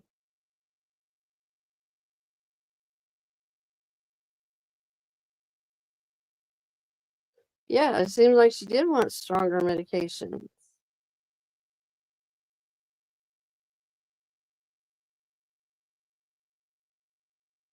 Yeah, everybody's bodies are different when they react to medications. Plus, it depends upon the milligram that they give you. All right, can somebody do we need to look up the definition of Rimron? And I'm not going to tell you that, Kay. It's none of your business. So I can tell you that Ambien is for, according to what I'm reading in these documents, Ambien is for sleep, is for insomnia. I'm hoping I'm pronouncing this correct. It's REMERON, Remron. It's very strong. Very strong. And then we have Klonopin for anxiety. Yeah. They said the Remron is for depression and sleep. Yes.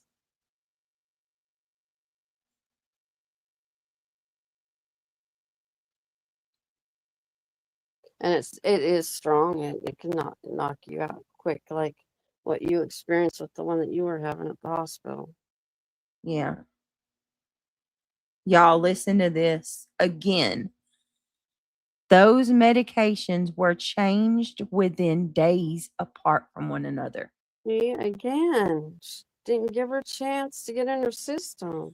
So I've never had to get on a regimen of and anxiety medicines or depression meds, but my mom did. She had a bad childhood that led to lots of anxiety, and so my mom was always on Zoloft or Lexapro. She was always on one of those. And I can tell you, this is not normal. Some medications do that to you, Luminous.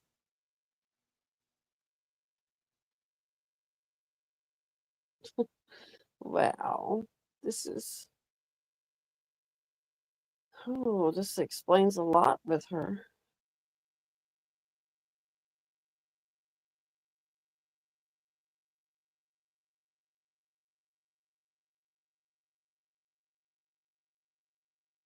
Yeah, that's what doctors would say. Give it like a month. Get into your system.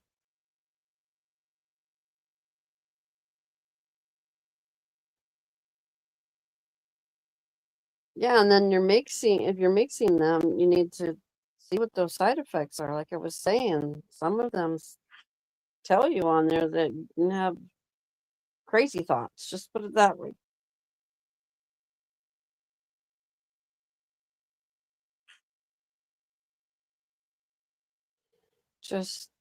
Justice Jane, I agree with you.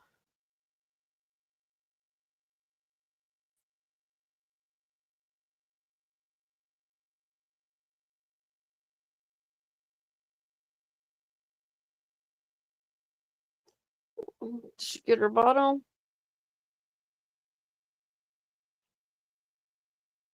No, I'll text you. Okay, thank you. I can't say on here, but got you. we'll talk. Hey, and can I just say hey to Justice Jane? Justice Jane, it's so good to see you. It really is. Always a pleasure. Okay. So this medicine was changed within days apart. Hi, Kim. And I can tell you, my mom, from witnessing her being on these medications, maybe I am, maybe I'm over I don't want to say over exaggerating, but like maybe I'm not the one that should be like judging how strong these are, because I am like weak when it comes to it. But I mean, I've heard stories about these medicines. I mean, they say that if you don't go to sleep when that the Ambien makes you sleepy, that people don't even remember anything after that. I've heard stories of people saying that their dad drove his car into the neighbor's freaking front window of their living room from being on Ambien. I've heard of crazy stories. So I'm just really shocked that they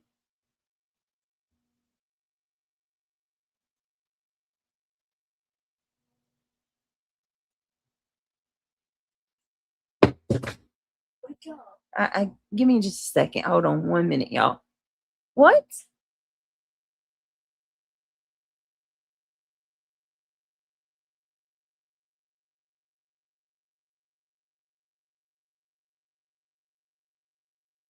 Yes, Lee. Adverse reactions.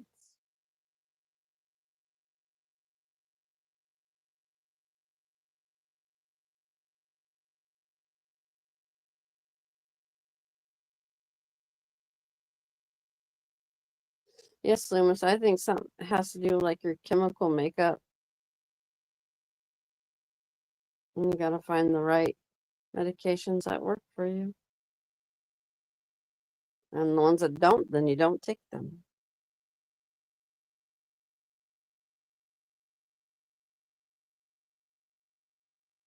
All right. Sorry about that. Okay.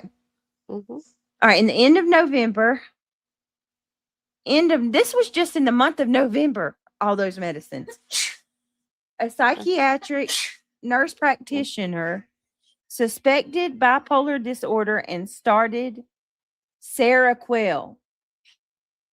Another one. Wow. Seroquel. The dose was gradually increased over time. Later court filings say that it eventually reached 400 milligrams a day. Ooh, wee. What in the world?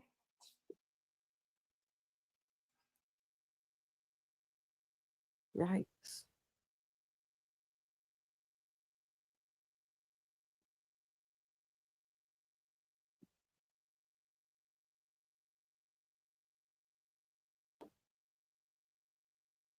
Yeah. Yikes.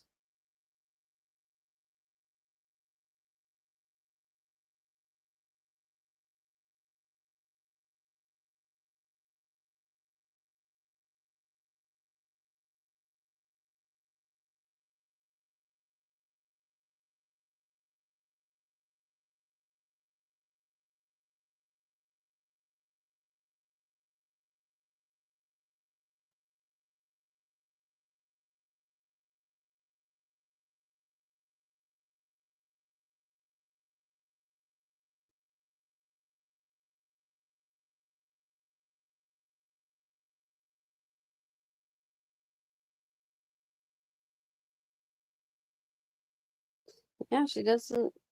She looks thin. Yeah, she looks like she's tiny.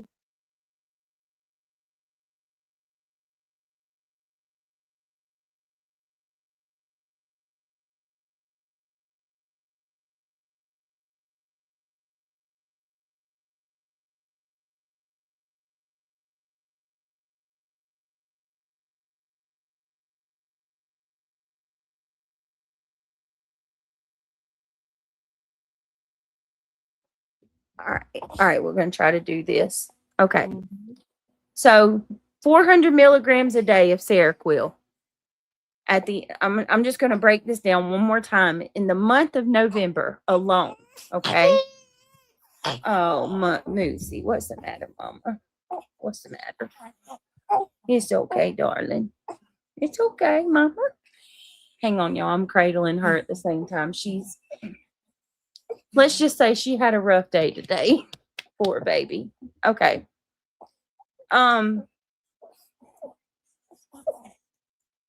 So in the month of November alone, she was given Ambien, Rimron, Klonopin, Prozac, and Seroquel. Right. Okay. All in the month of November. This woman, it's a wonder she could walk around and do anything. I mean, at that point, that's a lot of medication. All right. In December of 2022, Lindsey continued deteriorating despite treatment. Patrick later alleged that he repeatedly told providers that she's 10,000 times worse since she started these medications. According to the lawsuit, he even asked doctors whether all the medications could be stopped so that they could start from scratch. Additional medications appearing in the records, y'all. More. At various points during the period, she also was prescribed. All right, y'all let me know if you know what this is. Lamictal, a mood stabilizer. Have you guys ever heard of that? Lamictal, it's Lamictal. Lamictal, Lamictal, a mood stabilizer. She was prescribed hydroxine for anxiety, hydroxyzine, and Buspar for anxiety. Now, I would be lying if I told y'all I knew what any of those were. I've never heard of any of those. Well, the hydroxyzine sounds familiar. Okay, can somebody confirm to me, are those all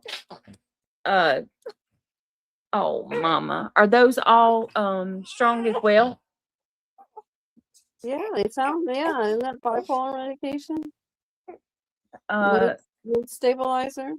yeah, the Lamictal is a mood stabilizer. And the hydroxyzine is an okay, mama. All right, I need just a minute. Okay.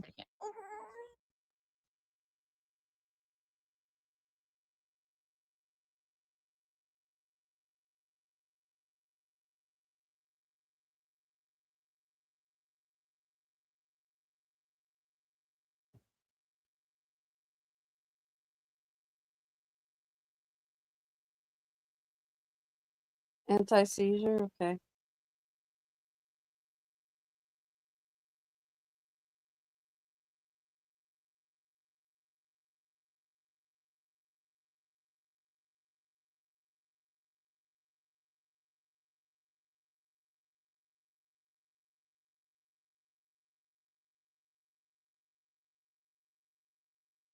Yeah, that's what it sounds like to me, Justice Jane.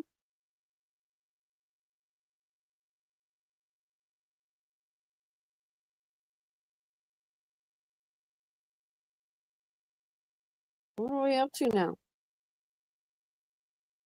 Like 9 different medications in a 3-4 month span?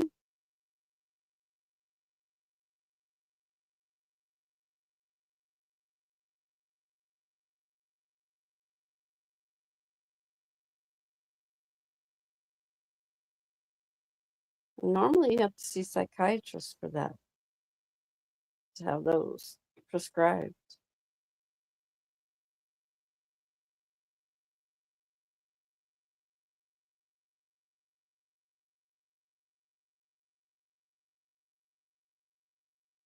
I mean, you see your family practitioner along with psychiatrists.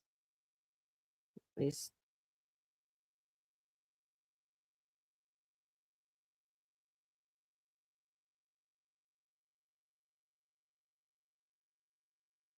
Oh, okay. Well, that's good, Kim. They would do that. You don't want to get children on that kind of, I don't want them to go down that kind of road.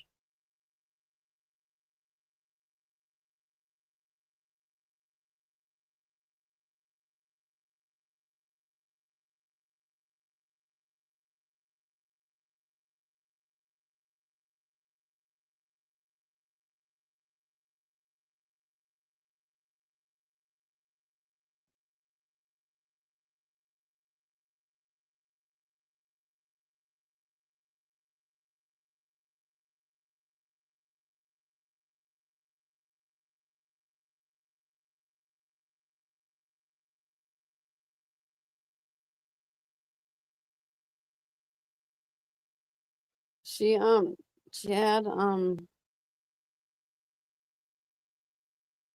her baby in May, end of May, and 8 months later, that's when it happened. But we're in November right now with the medication switching.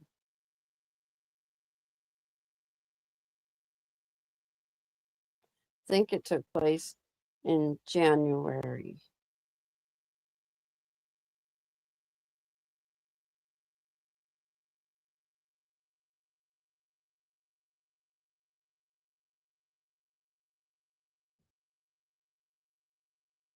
And he was aware of her condition. He was advocating that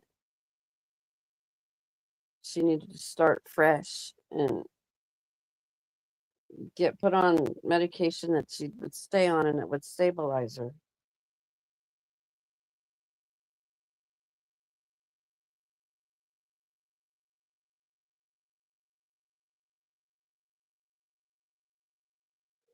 And Cloudy Cake, I have to agree.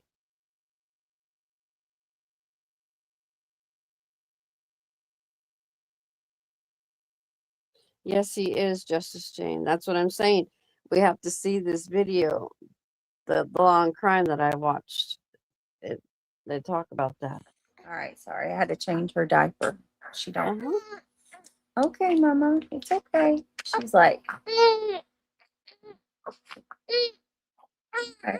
Yeah. So I'm just curious what those 3 medicines were. Did we establish those last 3 that those are strong to reality? Yes. They are okay. See, I'm familiar with the other one, but I'd never heard of those. That's another one. Amphotericin, that's another one that's bad too. Wait, she's on another. Hold on, I gotta look.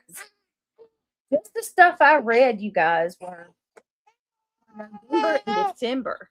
November and December. And well, most of those was November, except those last 3 I read. That was December. All right, hang on a second. One more time.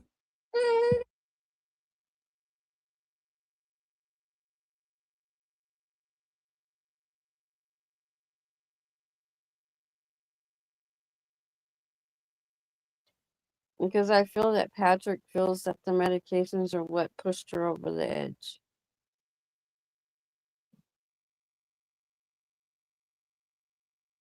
It's my opinion.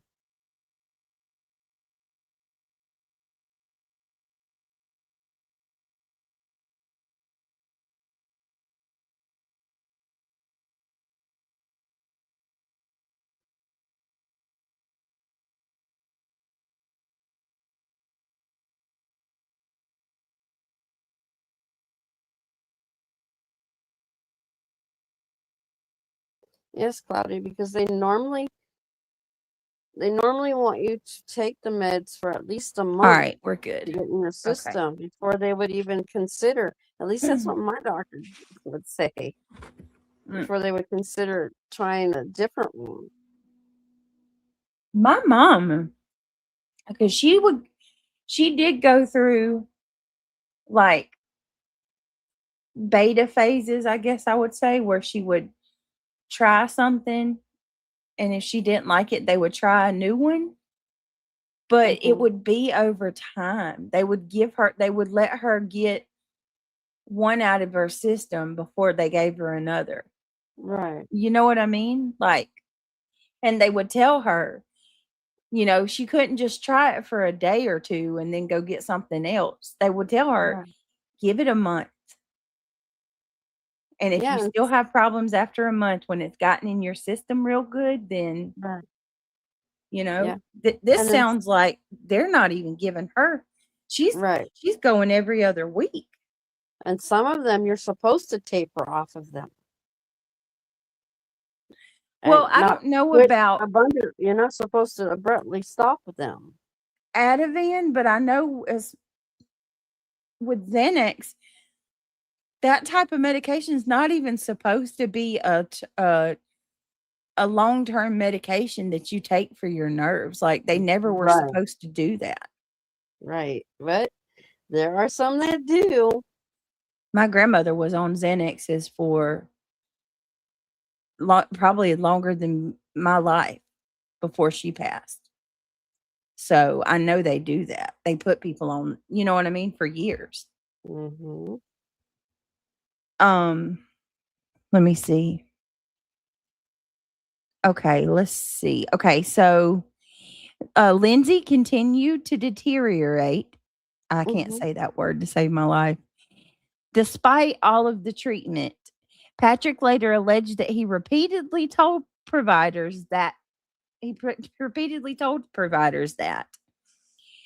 quote, she's 10,000 times worse since she started these medications, he said. According to the lawsuit, he even asked the doctors whether all the medications could be stopped so they could start from scratch. Additional medications appearing in the records are at various points during this period, she was also prescribed Lamictal, a mood stabilizer, hydroxyzine for anxiety, buspirone, buspirone, uh, Buspar for anxiety. Not all public records identify the exact dates that these were started. She also was evaluated at the Center for Women's Behavioral Health in Providence. Um,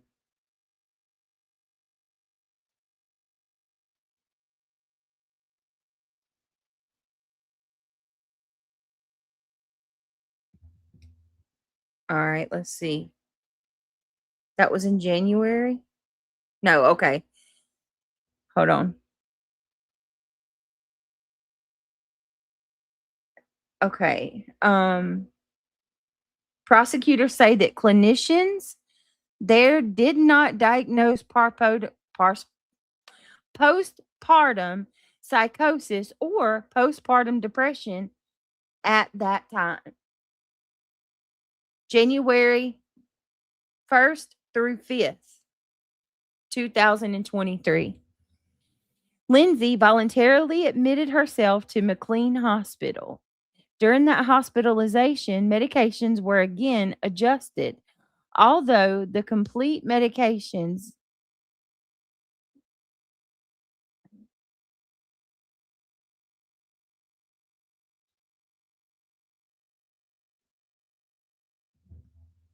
let me see, y'all. During the hospitalization, medications were again adjusted, although the complete medication administration record has not been released publicly. She was discharged on January the 5th after clinicians determined that she did not meet the criteria for involuntary Say what? hospitalization. She didn't meet the criteria for that. Oh my goodness! Really? How? Right? How?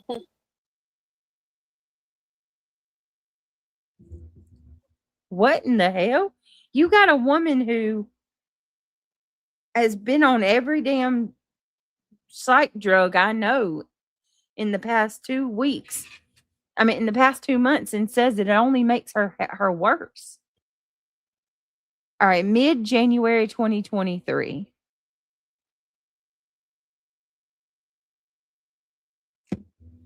Okay. So mid January, her outpatient psychiatrist continued making medication adjustments. Mm. Public court filings indicate additional prescriptions needed. Damn. Public record filings indicated additional prescriptions included. Here we go. Diazepam, Valium. Mm. And all right, y'all gonna have to help me with this one. Mm. Amitriptyline, Spell amitriptyline. spell it. Okay, AMITRIP And try TY. play a. Hi, extra pickles.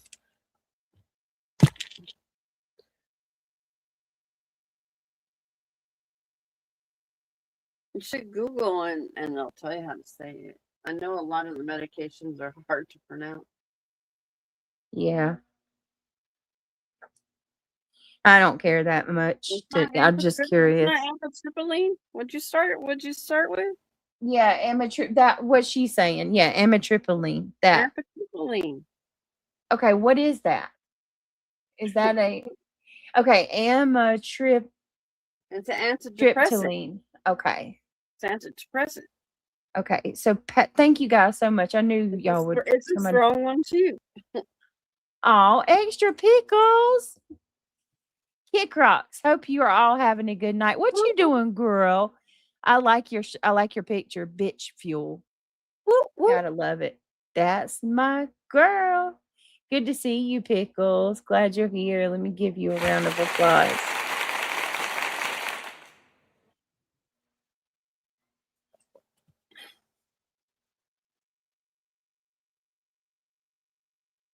I still don't understand why she didn't meet the criteria. Right. What the hell? That's a failure right there, in my opinion.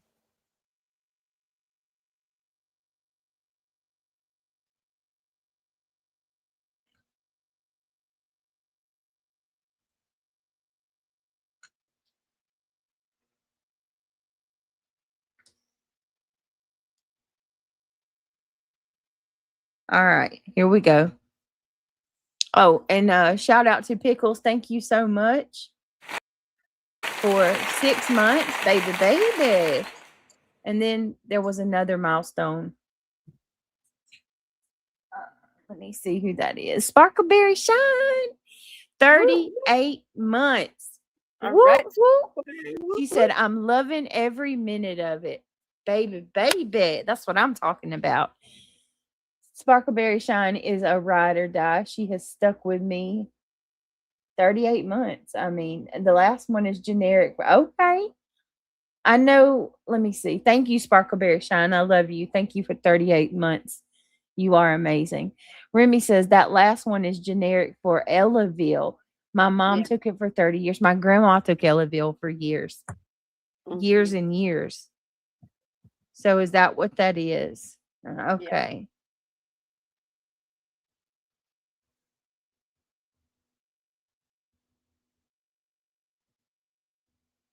Goodness gracious. They're giving her medicine like Elavil. I don't know about you, Remy, but my grandma, I remember that like she struggled keeping her Elavil because the doctors don't even like to prescribe that anymore. Like he wanted to discontinue it. And my grandma had to fight about it because she had been on that for years, you know, and she argued with him he can't just take her off of it. All right, so that's crazy. All right, so listen to this. Patrick later started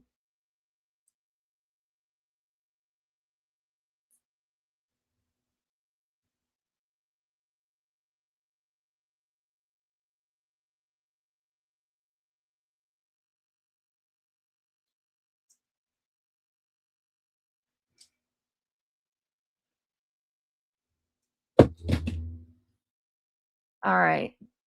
Let's see.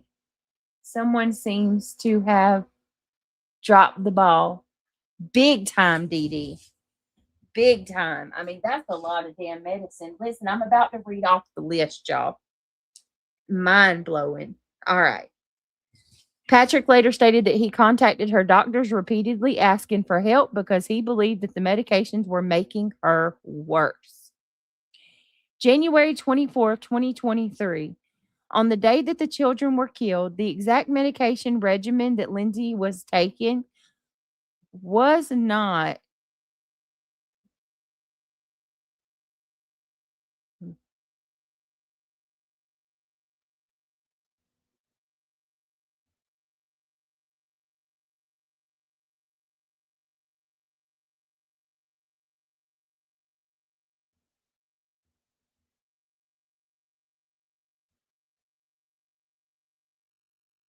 all right. Listen to this. You guys are ready for it? Holy crap. All right. Okay. The exact medication regimen that Lindsey was taking has not yet been publicly disclosed in full.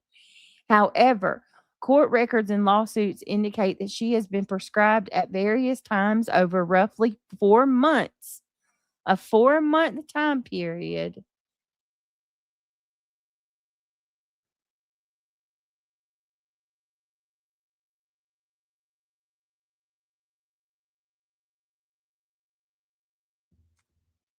All right, y'all ready? Here we go. She has been prescribed at various times over 4 months the following 13 psychiatric medications: Zoloft, Prozac, Ativan, Klonopin, Valium, Seroquel, Lamictal, Rimron, Ambien, Trazodone, Hydroxyzine, Buspar, and amitriptyline, however you say that one. Amitriptyline. Amitriptyline. You guys, Amitriptyline.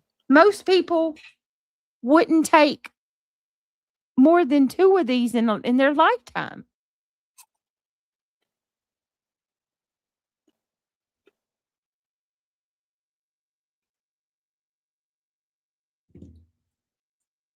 Holy crap. That right there.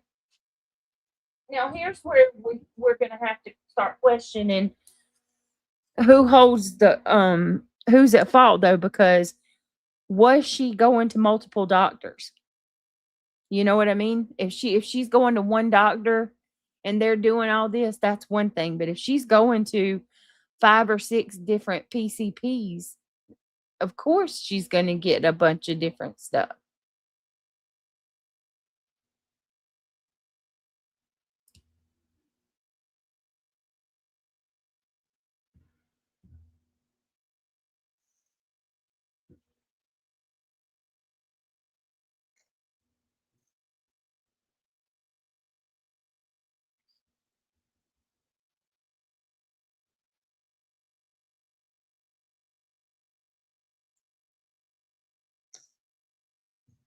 This is wild.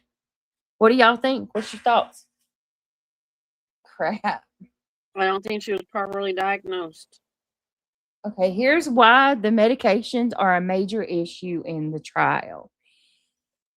Lindsey suffered from postpartum. This is what the defense argues, okay? Lindsey suffered from postpartum psychosis and is bipolar disorder with postpartum onset.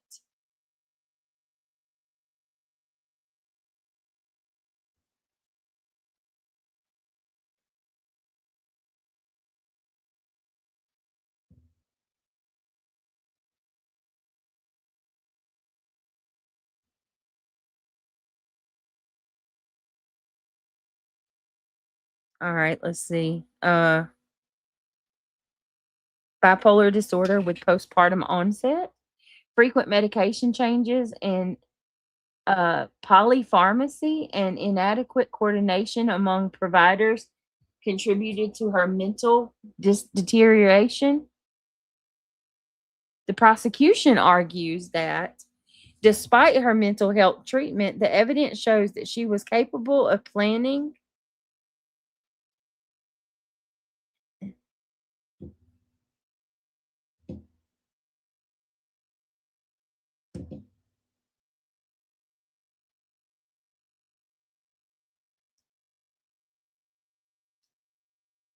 All right, let's see. Make sure that we got this all right. This is crazy. Absolutely bizarre. I cannot.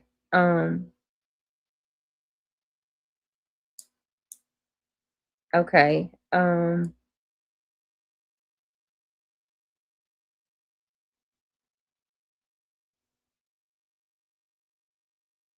All right, let's see.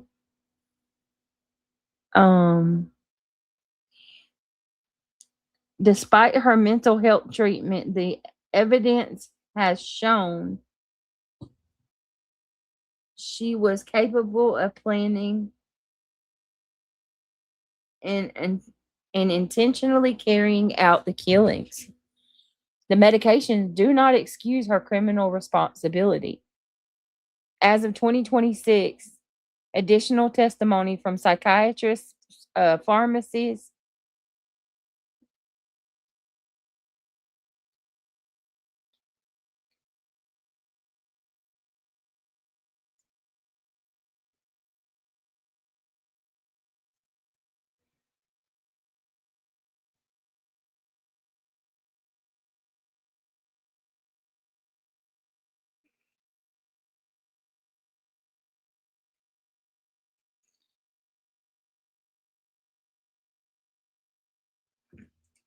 all right, let me see.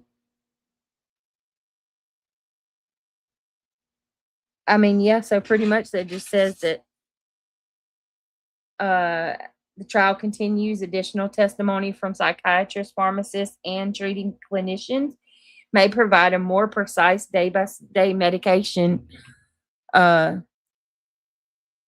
schedule than what has been publicly available so far. So let me go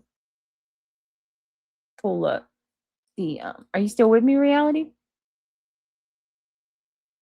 I'm here. I'm Okay. reading the chat. What you guys think? This is wild, right? Oh Yeah, man. it was not properly diagnosed, that's for sure. Here's my thing though. If it was a psychotic break, why did she go and jump and try to unalive her own self? Because she had a break.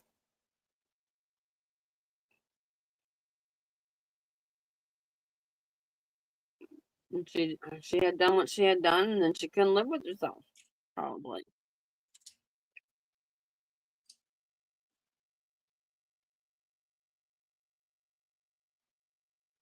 Or it could be the M and suicide.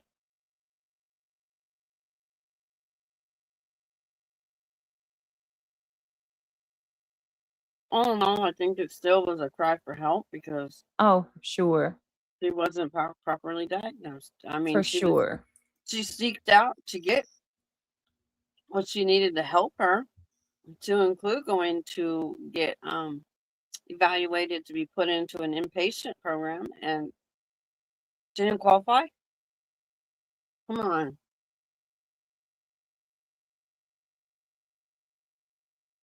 That needs to change. So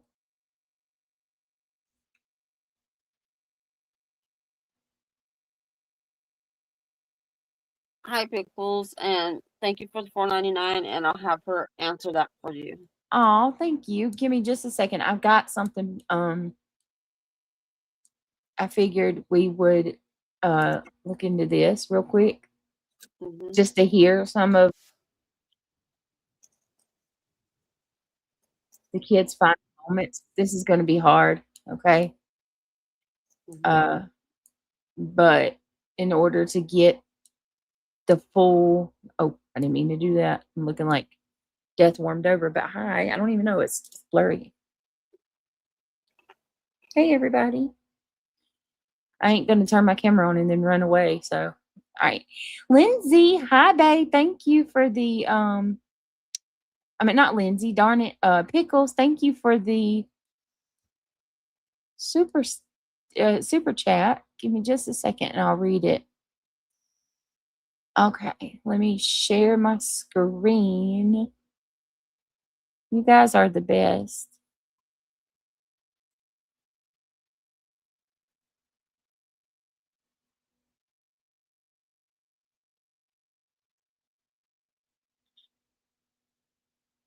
All right, hold on.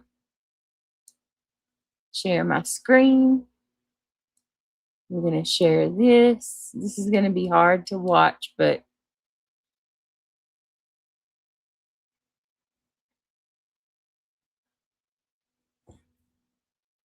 all right, let me see if I can make sure that it's up with y'all because StreamYard's new little freaking feature. All right, now let's go over and read what Lindsey I mean, not Lindsay. Damn it, Pickles. Why do I want to keep calling you Lindsay? Pickles says she was prescribed all those meds at one time or in a short period of time. All of those medications she was prescribed from the month of August to November.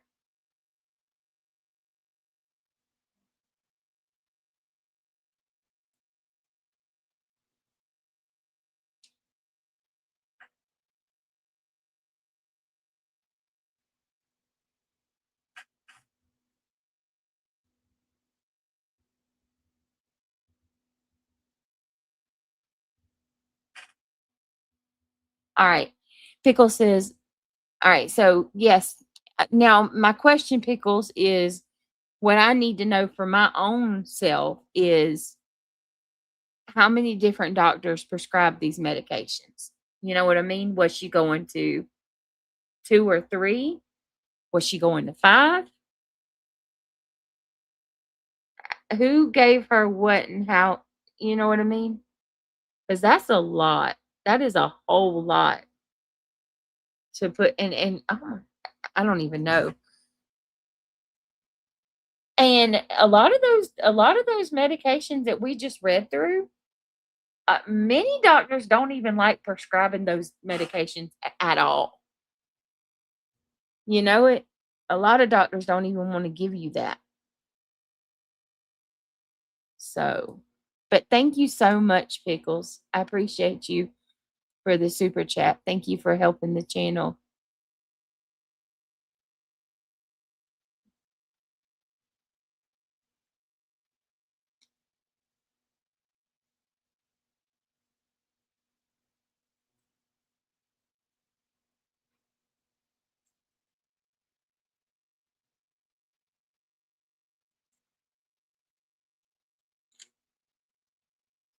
All right, y'all ready for this? Let me see. I'm gonna play the Law and Order one. We're playing a different one. All right.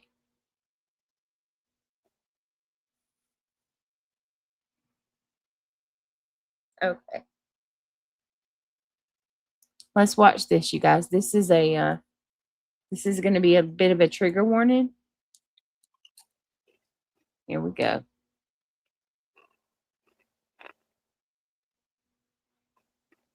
What did I just do? What the hell? Shit. Hold on.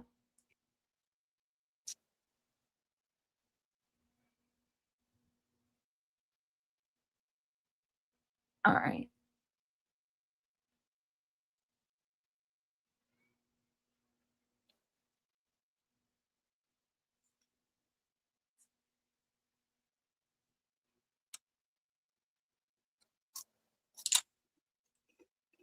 All right, here we go. Can you see it?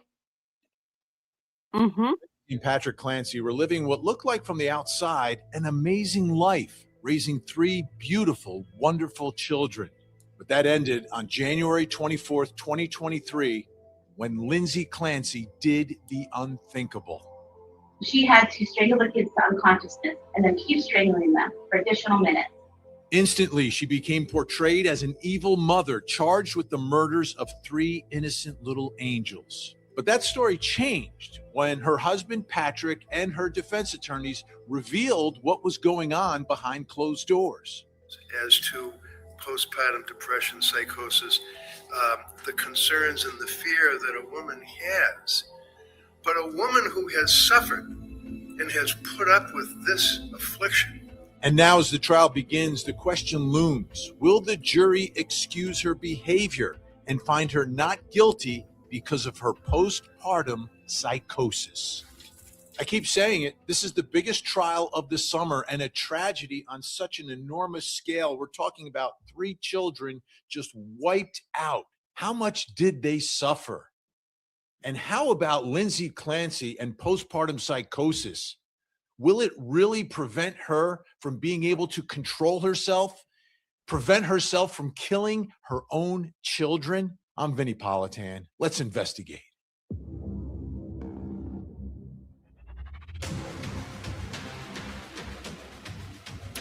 Good night, Peach.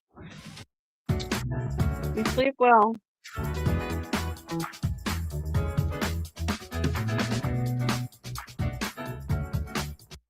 She's still paralyzed, PJ.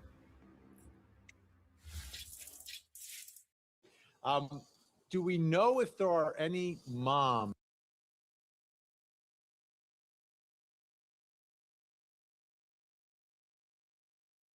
She looks so different to me. Look at her.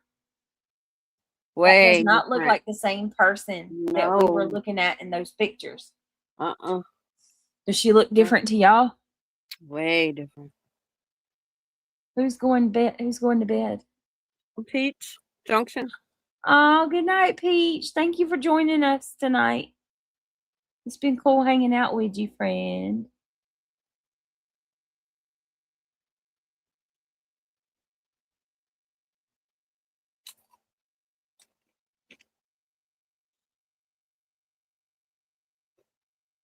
Yeah. Once she plays the Law and Order one, oh, you guys are gonna go, whoa, what is this all about?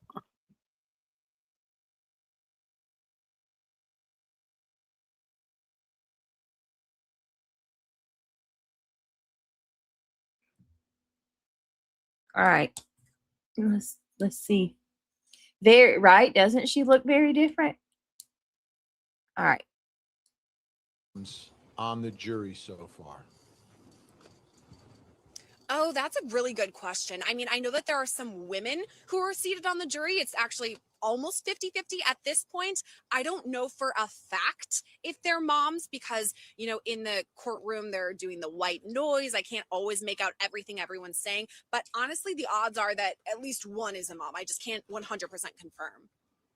Okay, so how about Lindsey Clancy? You know, things are getting much more real now. You've got the jury selection wrapping up. Soon this trial will begin. Any change in her? What are you noticing from Lindsey Clancy? Yeah, this was interesting from yesterday to today. I spoke with you yesterday and we talked about how Lindsey was, I'm not going to say catatonic, but looked very, you know, kind of glazed over eyes, very stone faced, you know, not much emotion at all. I mean, some people even alleged or speculated rather that she was under some sort of medication.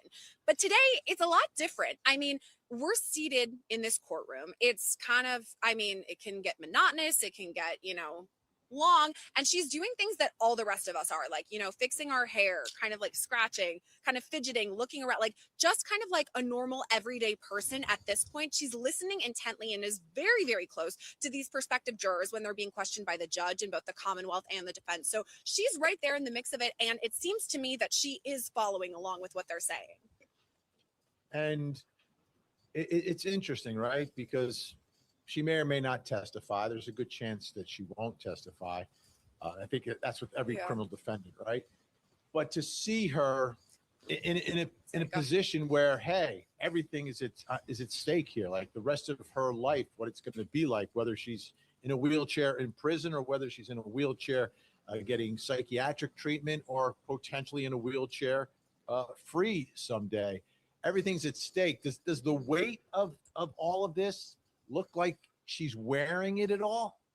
I mean, I think you're right. She definitely has to be feeling the weight of all of this. It's her life literally at stake here. Is she going to be in prison or is she going to go back to Tewksbury Hospital? What's ahead for her? And I do see in Lindsey, I mean, I'm not sure if it's just the general events that happened back in January 2023 or the fact that she's now confronted with all of them in front of a jury of her peers, the world, because of course we'll be live streaming it. But you can see her, you know, kind of tense in her shoulders. I mean, just looking at her body language, I'm not an expert in all of this, but if I was the defendant, I would be, you know, shaking. I would be terrified. And you do kind of see that in her. I mean, I don't know if she's actually going to take the stand. Honestly, I've hardly seen her talk. I don't know kind of what her level is at this point. I mean, I don't know if she's under a lot of medication, whatever, that's all speculation. I've only seen her have a couple sentences with Kevin Reddington, her attorney. So I'm not sure if she actually will take the stand at this point, but I think the heaviness of what happened and confronting it now is really weighing on her. And I'm interested in your observation from being up there. What has surprised you the most so far since you've been at that courthouse covering this case and the story that we've been covering now for years?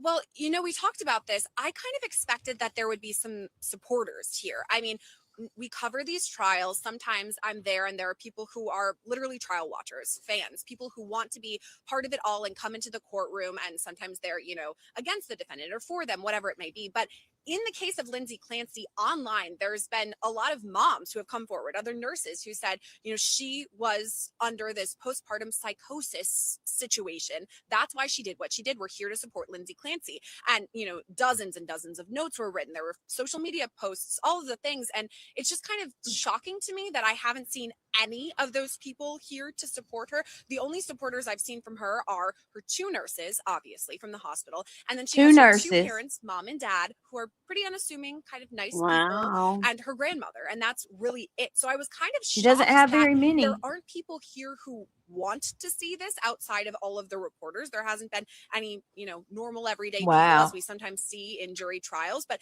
maybe that will change when opening statements are presented.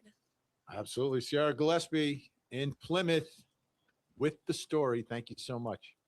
Thanks, Vinny.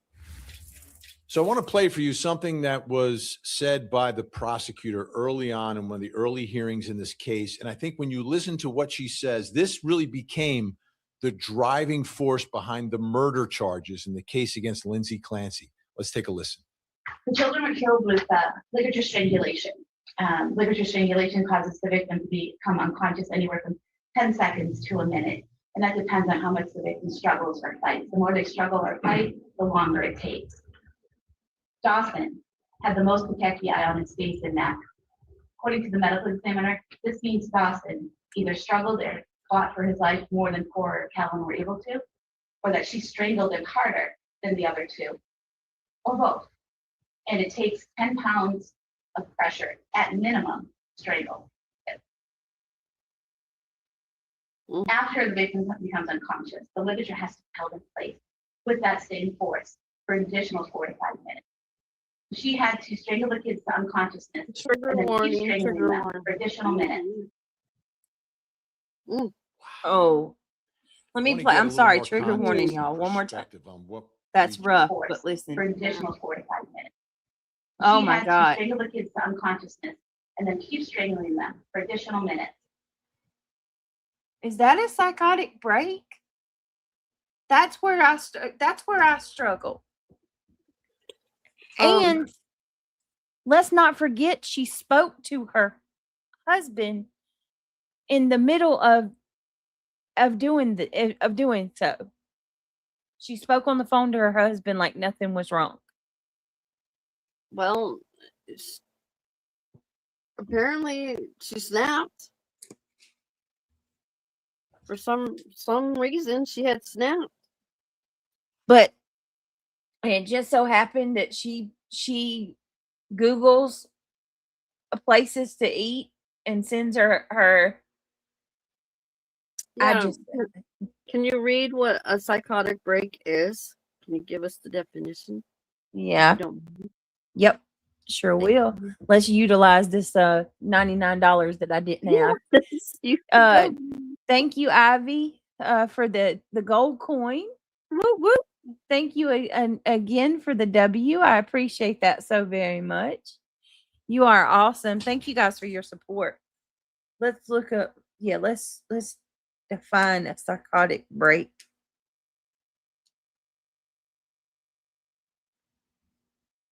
All right, hold on.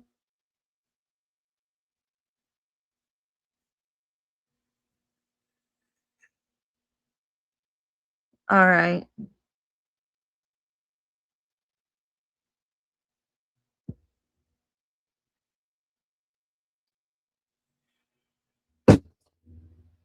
All right, hold on. I'm looking right now.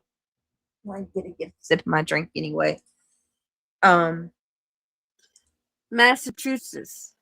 Yes, Massachusetts. Thank you guys for all of your patience. Okay. What is a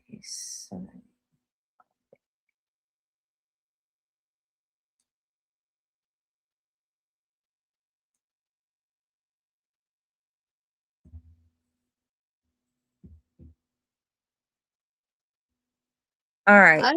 I agree with you, Ivy. What? Ivy's comment says, although it seems confusing, I really do think that her symptoms and actions were consistent with a psychotic break. Now, she's going to read the definition of it.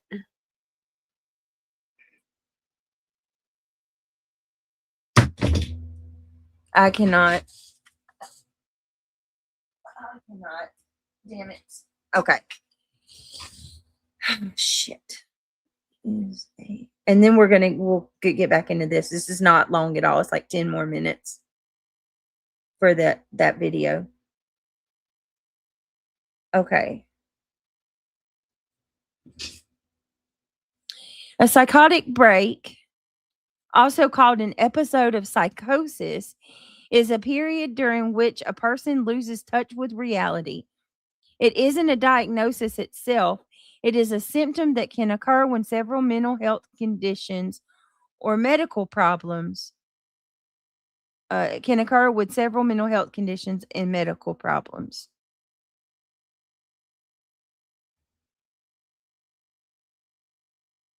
If she had a psychotic break, why Okay, did she? what are the symptoms and signs of a psychotic break? Okay, so That's a better common question. symptoms include delusions, strongly held false beliefs such as believing someone is following them or that they have special powers, hallucinations, seeing, hearing, feeling, smelling, or tasting things that aren't actually there. Hearing voices is one of the most common hallucinations.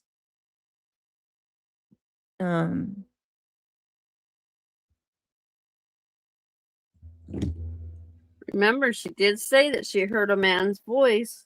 Yeah. Oh, this is interesting. Listen to this. So, let's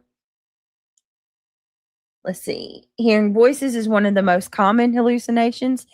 Disorganized thinking or speech. Now, mind you, she talked to her husband. She was on task telling him they needed this, that, and the third. Make sure you go by Walgreens. Disorganized thinking or speech. Thoughts may become difficult to follow, and speech may seem jumbled or unrelated. Let's see.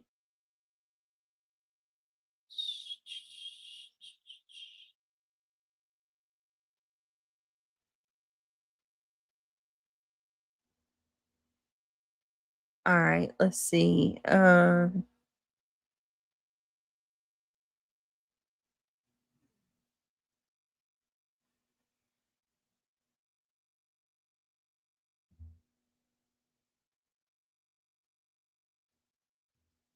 right, let's see.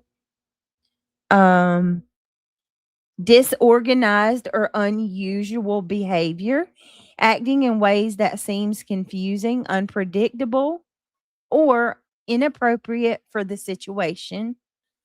Reduced awareness that something is wrong. This is what I'm talking about. When you're having a psychotic break, you don't know, you're not thinking of ways to avoid getting in trouble, right? Reduced awareness is that something is wrong. Many people experience psychosis when wait a minute, let me see. Reduced awareness that something is wrong. Many people experience psychosis do not realize their perception or beliefs are not based in reality. What can cause a psychotic break? There are many possible causes, including mental health conditions such as schizophrenia, schizoaffective disorder, bipolar disorder, or severe depression with psychotic features. Extreme sleep deprivation can cause it. Severe stress or trauma, less Yep. commonly, Yep. and most commonly. Wait a minute. Wow. Okay. Severe stress or trauma. Less commonly and usually in people who are vulnerable. Use of certain drugs such as methamphetamine, cocaine.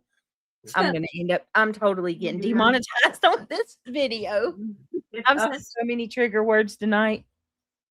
LSD, high potency cannabis, What happened with what my ex did? alcohol or drug withdrawal will cause you to go into one.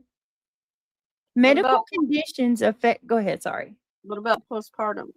Let's see if that's in there. I'm looking and not so far, but that's not to say it Right. doesn't. Right. Medical conditions affecting the brain, such as infections, epilepsy, Mm. autoimmune disorders, brain tumors, or dementia. Oh. Some medications, such as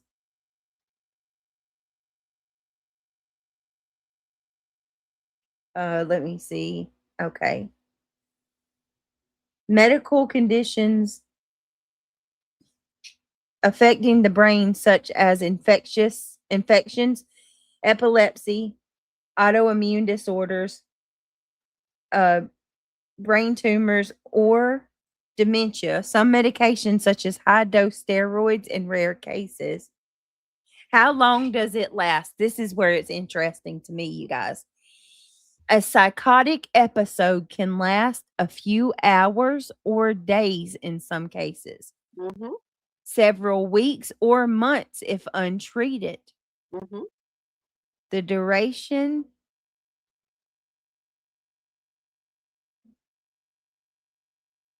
let me see.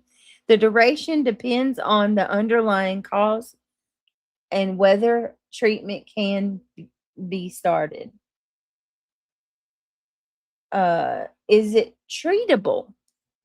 Yes, treatment is often includes antipsychotic medications, treating the underlying issue, such as stopping a substance or treating a medical illness. Damn, let me see. Therapy and ongoing mental health support often after the acute episode. Hospitalization may be needed if the person is at risk of harming themselves or others or is unable to care for themselves. When to seek emergency help, which she did seek emergency help. Can't nobody take that from her. Yeah. Talking about harming yourself or others, unable to distinguish from reality.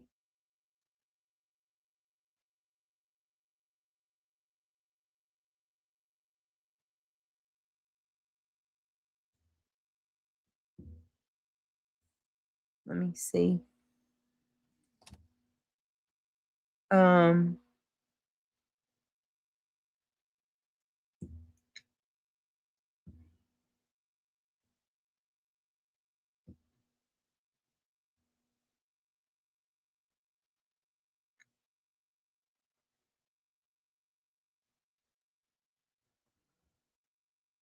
So that's pretty much that on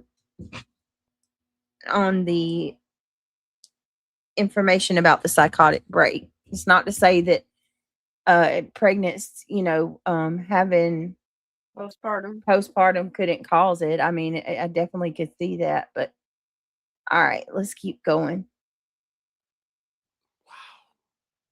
I want to get a little more context and perspective on what we just heard and what was described by the prosecutor. How All did right, these listen, children trigger warning. suffer? Joining me is a good friend. You know him very well, Joseph Scott Morgan, death investigator, host of the Body Bags podcast, and of course, works and is such a big force over at Jacksonville State University at their Applied Forensics Center, doing incredible work there. Joseph, great to see you. Good to see you, man. How much did these children suffer in the moment that their mother took their lives by taking that exercise band around their throats one at a time? Markedly. And And there would have been an awareness too then, because in order, listen to this. The thing that strikes me with this case is the fact. Hold that on, these listen to are what he just said. exercise bans. So that means that there's a bit of a lapse Throats one at a time. markedly. One at a time. And there would have been an awareness too then, because in order. Okay. Did you hear what he just said?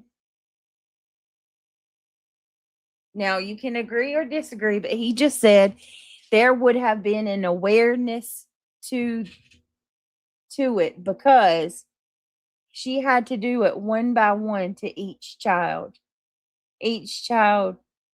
looking different. And I mean, I just don't, oh God, I don't even know how I don't even get it at all.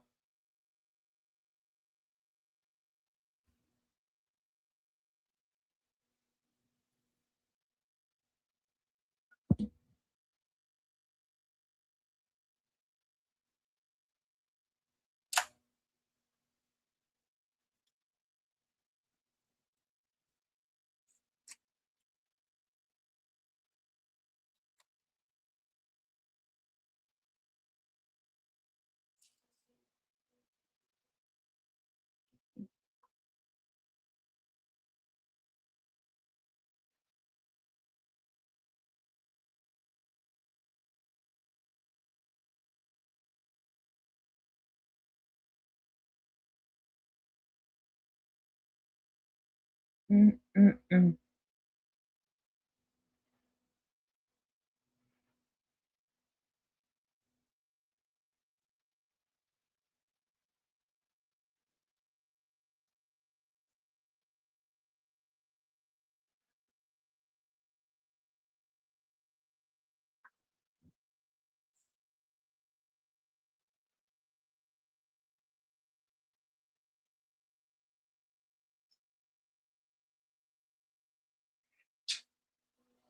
All right.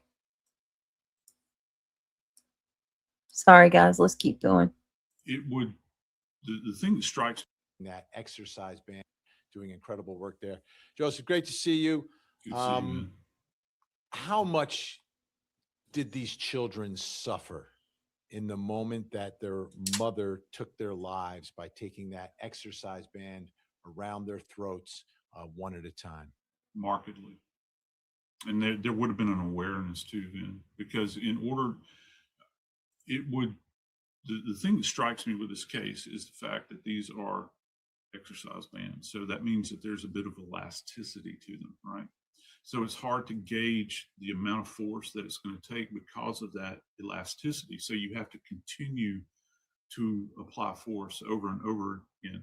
This is different than, say, for instance, using say like a leather belt or a bit of wire, that's very kind of static. You know what I'm saying? So, and there would have been the struggling, and also, people that have not involved themselves in this kind of event before, which we can't really say that there are that many, hopefully, unless they're trained assassins. You don't know to what degree you're going to have to go to. So many times with these kinds of cases, you'll see them go over the top, right? There'll be a tremendous amount of violence here. And the one child that was being referred to, this is significant. And I'm glad that you played that clip, because the number of petechiae that you're seeing presenting in this child, I think, can be a measure for the amount of force that was used. And also that goes to length of time. And that's what we're getting at here.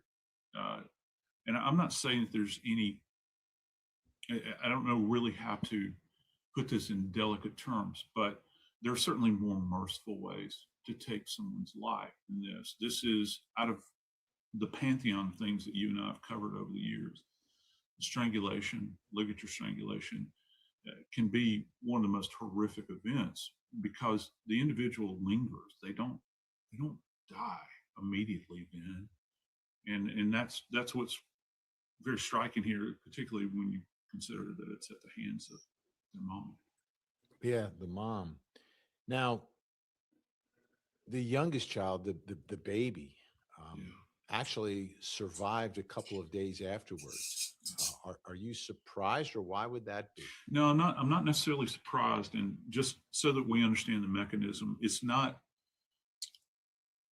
just about the airway, right? It's about the arterial and venous system that is in here. So what happens is that as a ligature is being applied, it's not just clamping down on the trachea, all right? It's also being applied to the vessels that run on either side. So what you're doing is you're literally clamping off the oxygen supply to the brain. You know, the brain, and I say this all the time, the brain is the most vascular organ in the body. And I think that many of our friends out there may have experienced like syncope before, where, you know, you get kind of lightheaded like this. Some people might have passed out. Maybe you've had a medical condition. You know what that feels like.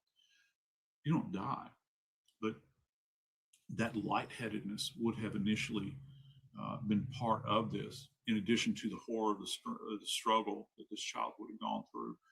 But there's just enough blood flow to keep them alive.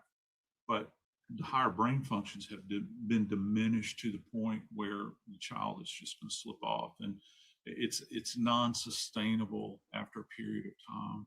Okay, and they would have had to have probably taken some life extending measures in order, just holding out hope. You know, we always want to have hope, really, particularly for our kids, you know, that they're going to survive. And he was too far gone. Now, something else the prosecutor said, 10 pounds of force.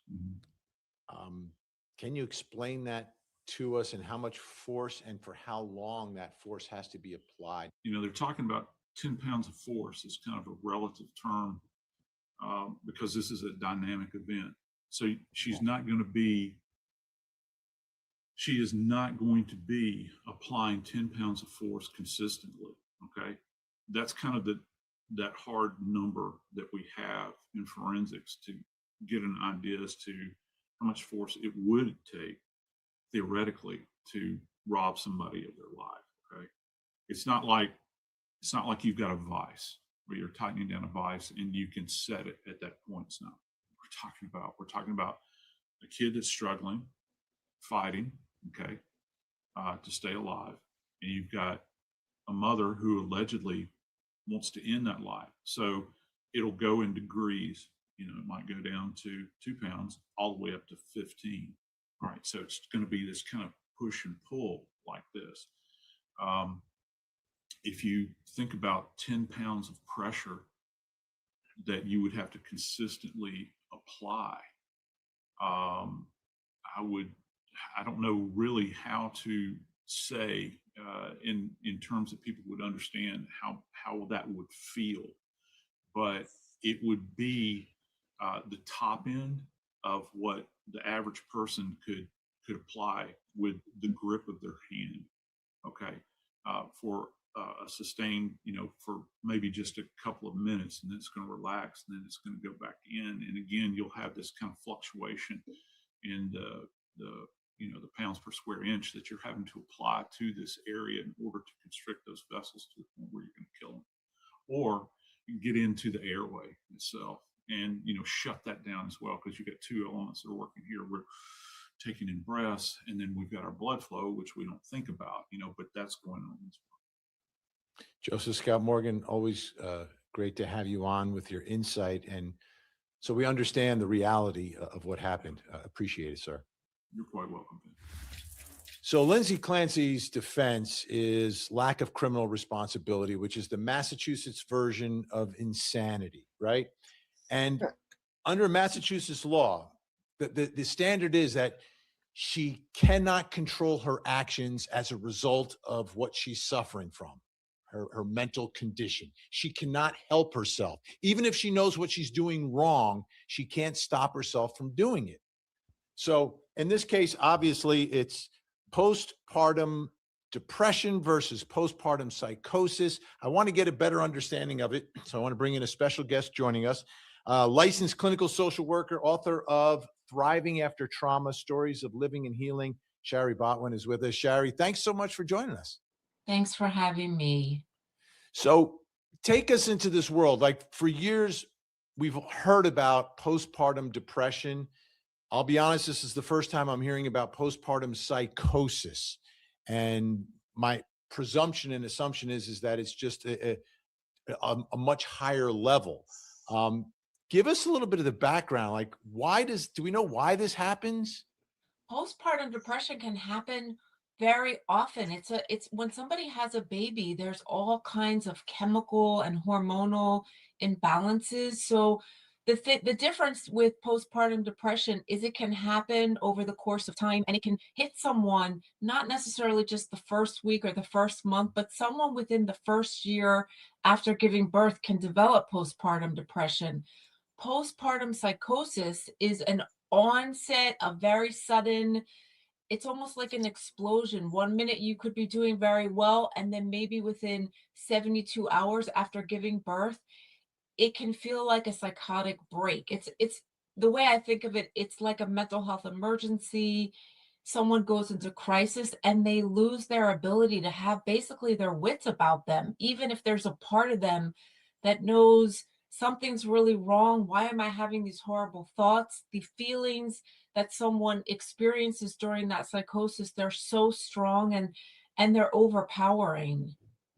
Let me ask you this, because this is a big part of this story in this case, is that the alleged planning that she did. Mhm. And prosecutors going to say, listen, she sent her husband out.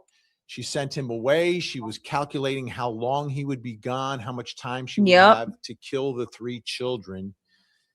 If you're in this postpartum psychosis, Yes, that's my could argument. she be under the psychosis and do the planning and do the plotting and No, remain? there's no way. Does anybody want to challenge me that in chat? Do y'all see. believe that you can be into psychosis and do this stuff?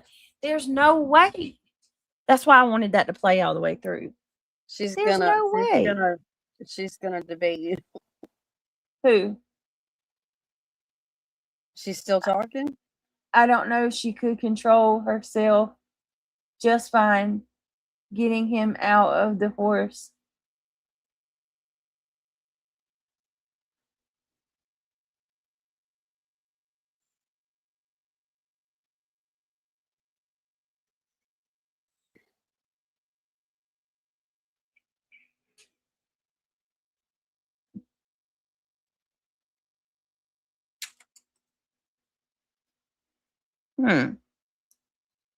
Hang on. Let's see.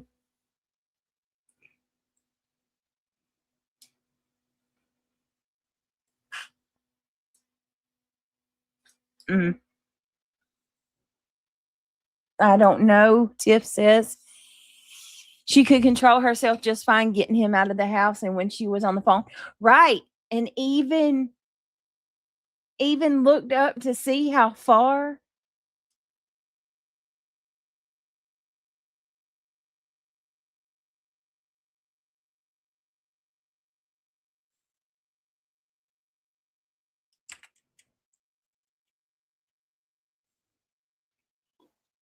You weren't gonna finish that one? Yeah, I wanted to. I didn't mean to click off of it. Shit. Damn it. Yeah, it only had like 3 minutes, and that was probably one of the best clips I could find. Well, it wasn't a clip, but it wasn't that long either. You know, it was worthy of watching. Hang on. I did want to finish that. I didn't mean to click off of it. I hit the wrong button. Sorry, guys.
You got it, girl? All right, hold on, guys. I'm trying to pull it back. I've got to go back into my history. There's more cider stuff too. Boy, I go from having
all right, hold on.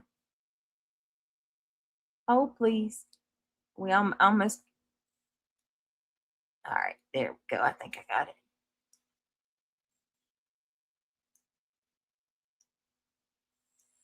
Here it is. There we go. Got it. We only got about 5 minutes left of this, and I think it is worthy of the watch. Hold on.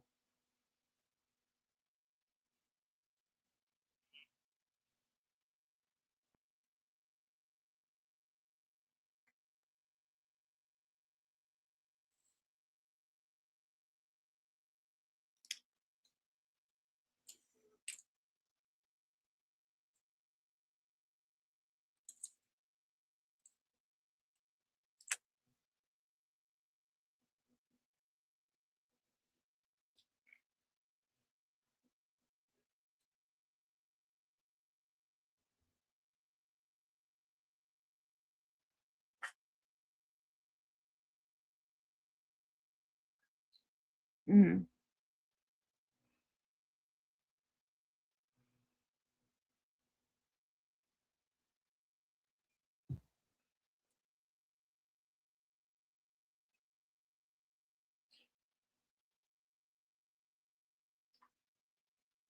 You have it? I got it. Here you go. Hold on. There goes stupid yard doing what it does. Hang on. Hang on. Psychosis. So There we go. it's not just I something that disagree with happens this in lady one- strongly. If you're in this Listen to what she says. postpartum psychosis, could she be under the psychosis and do the planning and do the plotting and remain calm and cool as she gets ready to take the lives of 3 little children? When she's at that point, while it feels like she's premeditating, it's calculated, what you're describing is someone who's experiencing psychosis. So it's not just something that happens and then 30 seconds later the thoughts or the feelings end. When I hear the story of what happened at this point on her journey, what it sounds to me like is because there was no intervention, and at that point it almost feels like it was too late.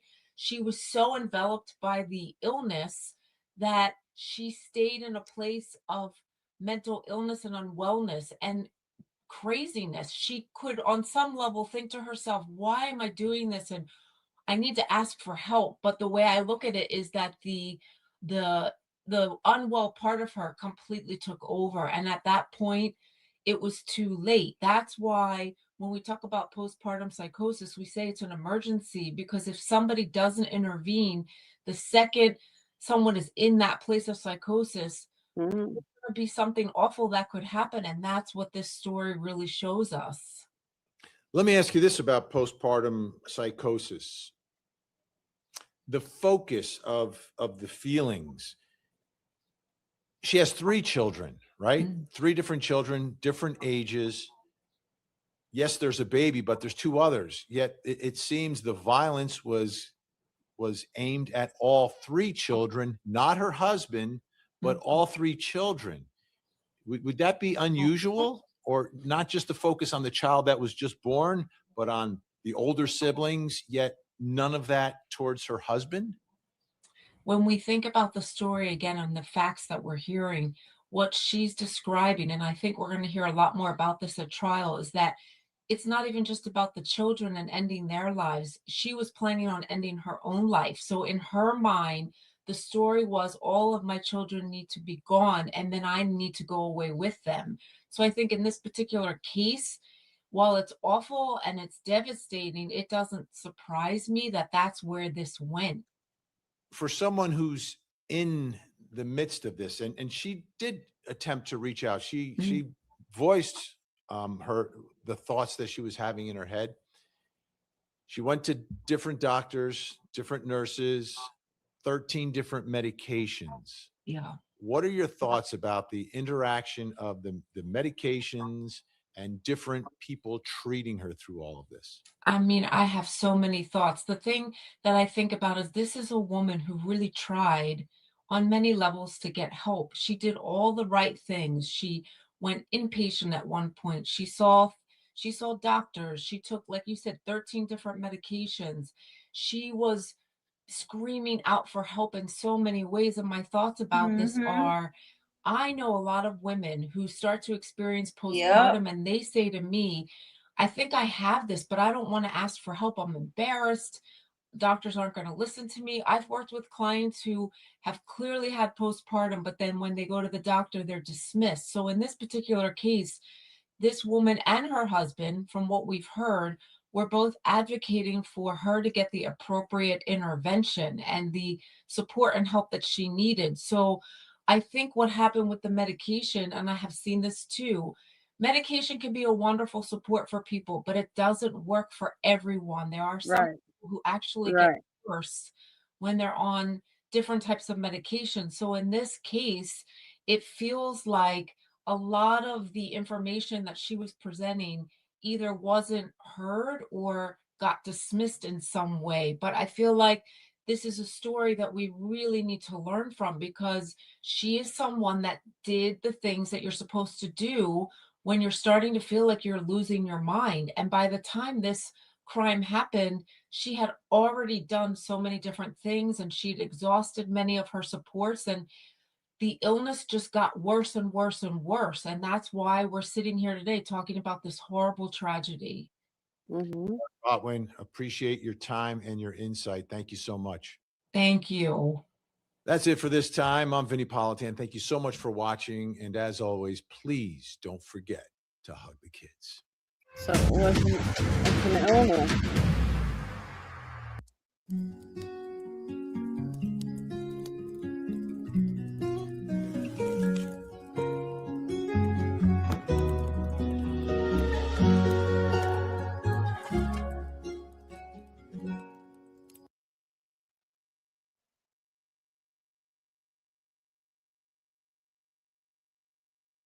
Imagine being able to build an app with your name Where on you it at, Britt? just by thinking about it. Meet Base 44, Oh no. a complete AI creation platform. Lindsey and Patrick Clancy. I don't have any sound. None. You don't. No sound whatsoever. If anybody Uh-oh. can hear me, chat, can y'all hear me? Is reality still on there? I don't have an in it. I can any hear you. sound. I can hear you. Chat. I don't think they can hear me. Can you hear Britt? Damn it. Damn it. Damn it. Damn it. It's stupid. They can hear. Okay. Is reality still here with me, or is she? Yeah. I am. Uh-huh. See if she could play the Law and Order when it says Patrick.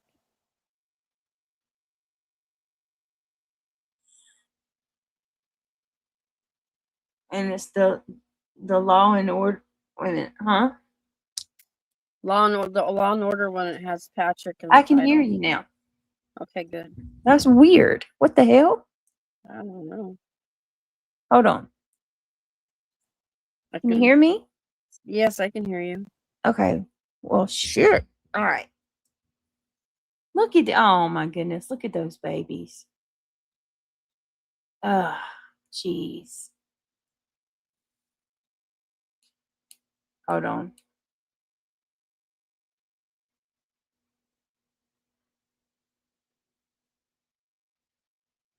I'm going to play this. This is going to be rough. This is her reaction as the judge discusses the kid's deaths. So let's see her raw reaction.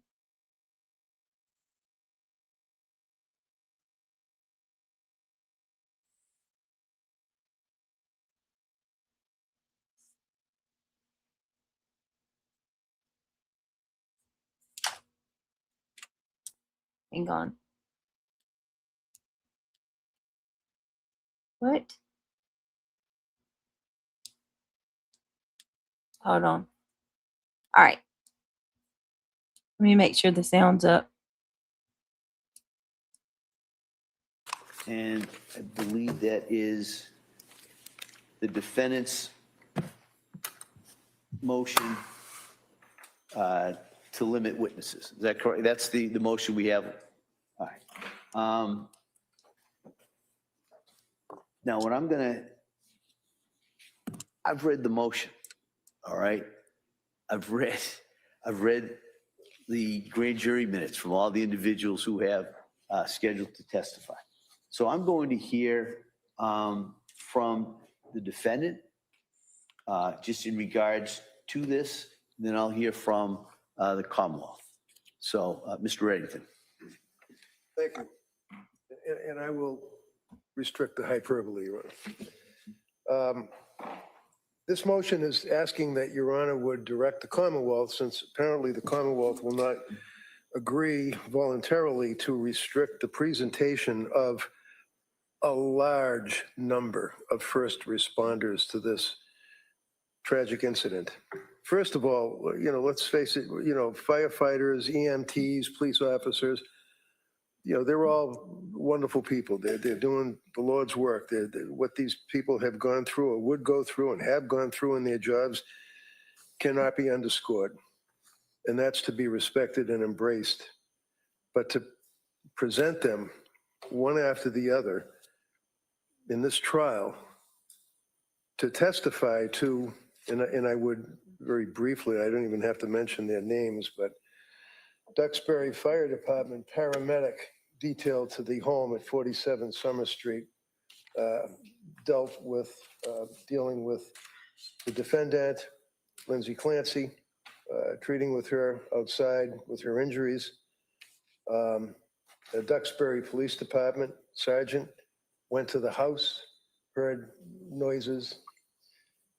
Stephen Hall, there's a Duxbury Police Department officer, saw the defendant. Let me speed it up. Heard screaming in the basement. Oh my God. Duxbury Police Trigger Department heard another individual heard screaming in the basement, went in, saw the kids in the basement. Another firefighter heard noises, was outside. Another firefighter, Duxbury Fire Department EMT, saw Lindsey on the ground, was treating Lindsey, heard screams coming from the house, went into the house, describes the basement scene.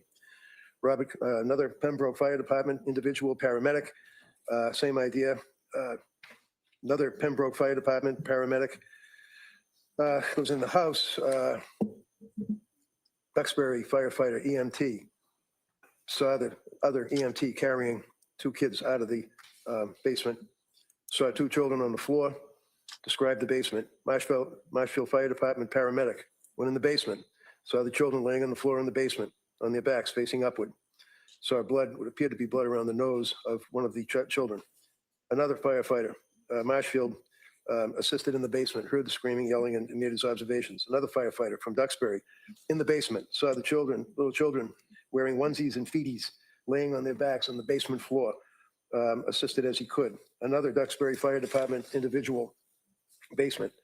Another Kingston Fire Department mutual aid gentleman assisted in the basement, describes what he saw in the basement. Another Kingston Fire Department individual saw Pat, heard the screaming, and went downstairs, describes what he saw in the basement. Another Duxbury Fire Department individual responds to the scene, describes the scene, and then a Duxbury Fire Department individual responds, saw Patrick in the kitchen, saw him sobbing, and made observations of the scene.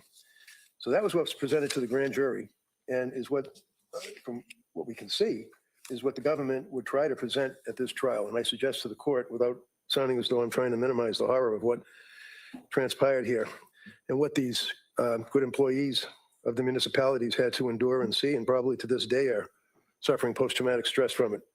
Legally and objectively, I suggest to Your Honor that it serves no purpose other than to inflame or try to inflame the passions of the jury, one right after the other, offering them water, offering them time to gather themselves. And it may have worked in the grand jury, but it shouldn't work in a jury trial. Counsel, is this motion, I understand the rationale behind it, but isn't this motion kind of a little premature? Because I mean, if you're talking about something being cumulative, don't I have to hear what the first witness says first, and then ask for the Commonwealth if there's an offer of proof? There's anything different that this witness saw or did or is going to bring to the jury? And I guess what I'm saying, it's difficult for me sitting here right now to tell the Commonwealth you can't call witness number 2 without knowing what witness number 1 is going to say. I appreciate this kind of flags the issue for me. It's helpful. You know, I went back, I pulled out proposed Rule 403 that talks about, you know, needlessly presenting cumulative evidence, so I could be aware of that. Got the cases pulled out for that. But I don't have everything in front of me. That's what that's the way I was looking at it right now. But Commonwealth. Thank you, Your Honor. So in a typical murder case with one victim, we would be proving deliberate premeditation and or extreme atrocity or cruelty. Either one of those, proving first-degree murder, you'd have to prove that the defendant's actions caused the death.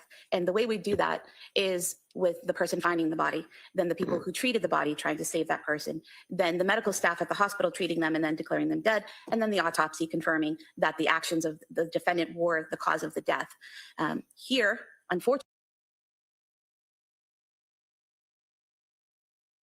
Ooh, this one's hard to listen to. I don't know. I think this is going to be very interesting to watch over the course of the next few weeks as it plays out. Amazing Tiff said, nah, bro, facts are facts. I think I'll be interested to know who thinks that she had a break and who thinks that this is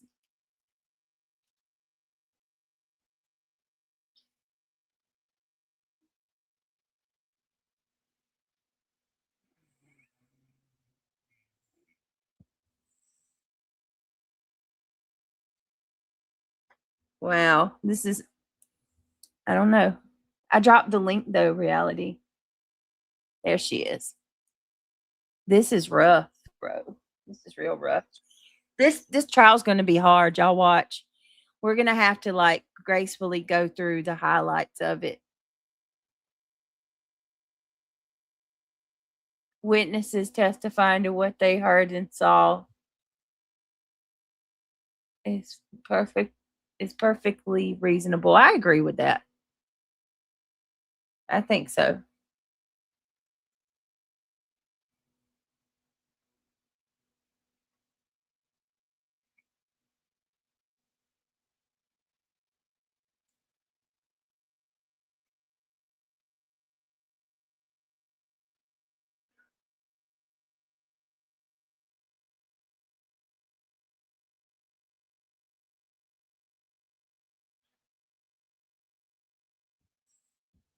All right.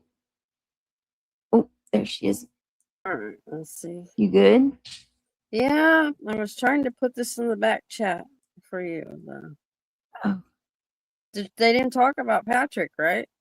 Well, you don't have the right one. Which I'm surprised. Really? No, it's in this one that I All right, have in the hold back on. chat. Okay, let me grab that one. Hold on, y'all. All right, let me see. Okay, let me stop sharing screen on this one.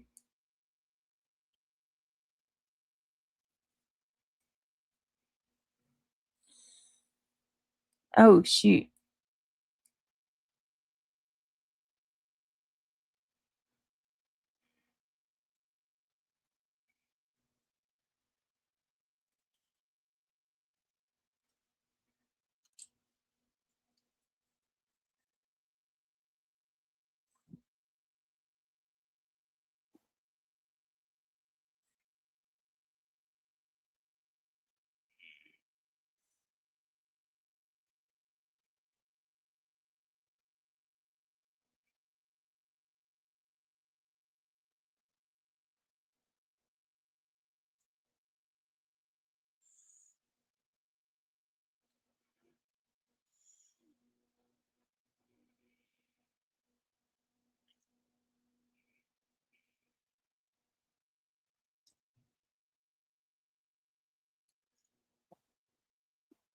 You getting it?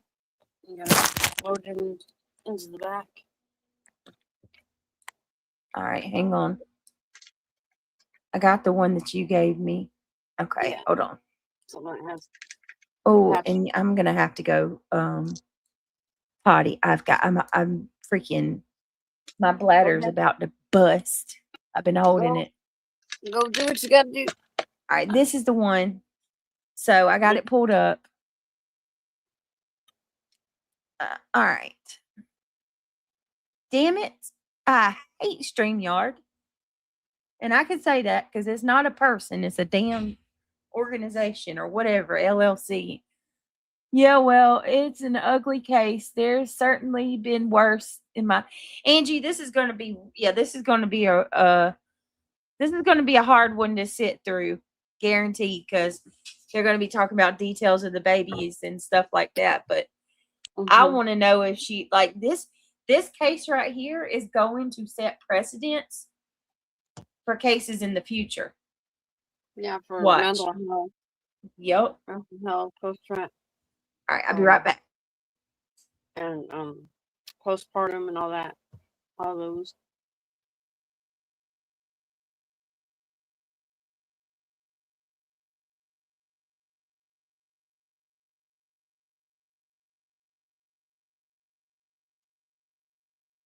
Yeah, this one I have a mouth drop with this one.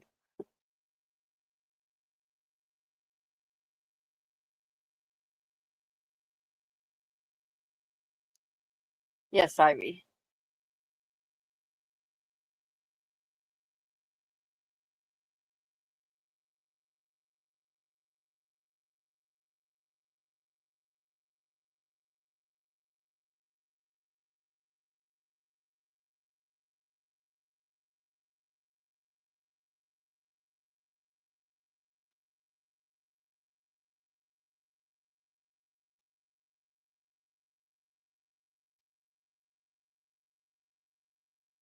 Patrick is still advocating for her.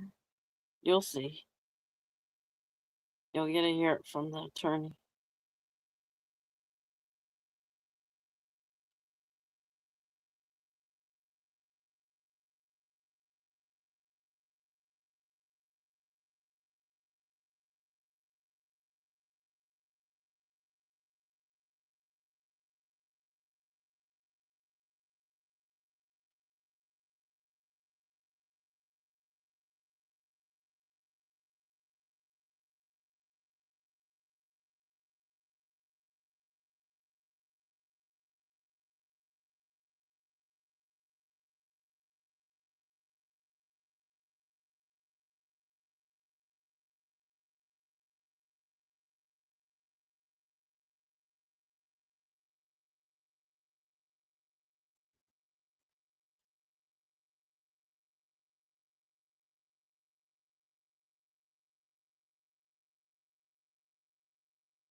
Oh, that was a moment.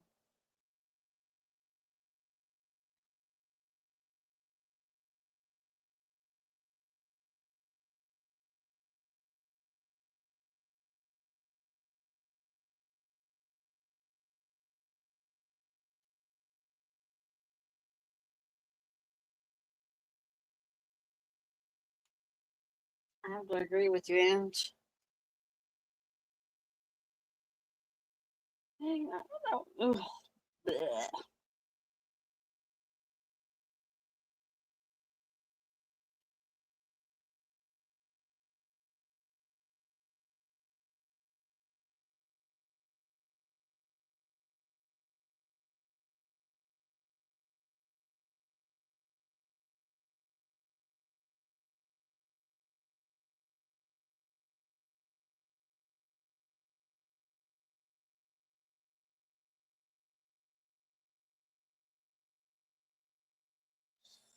You're welcome, Ange.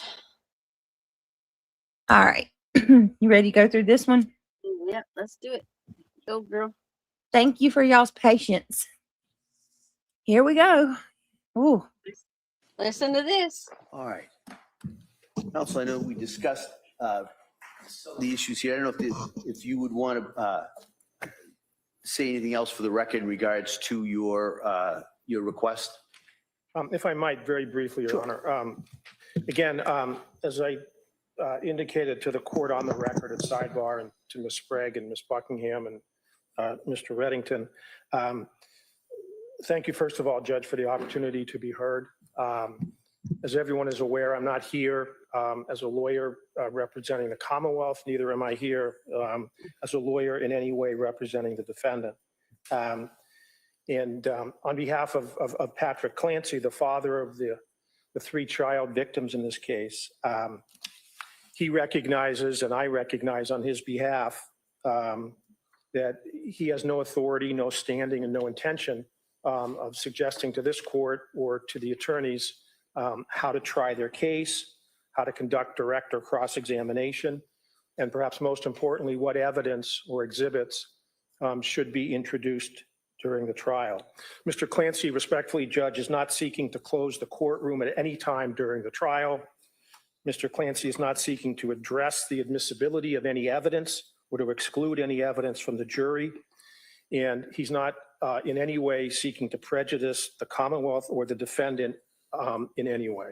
What Mr. Clancy is seeking through counsel, Your Honor, respectfully, is to restrict in a very limited way the display and access to certain specific limited items of evidence and exhibits at trial to the jury, to the court, to counsel, to the court reporter, to the session clerk, and to the court officers. That is, the necessary parties who will be involved in trying the case. And I respectfully, Judge, I suggest that pursuant to the so-called Massachusetts Victims' Rights Bill and other statutes and cases with which the court is familiar, as a victim, as a family member of the three victims in this case, Mr. Clancy respectfully has an opportunity and a right to be heard through me or through his counsel.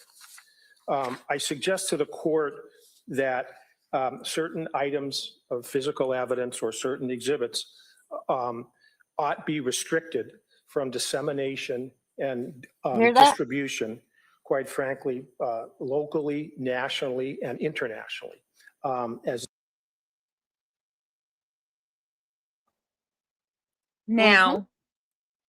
Now, is he saying for anybody?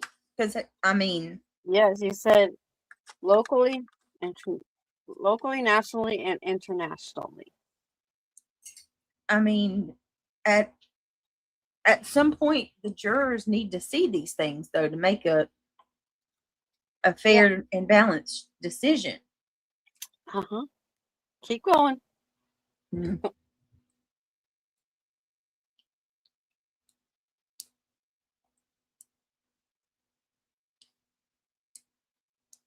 Is the case in this day and age.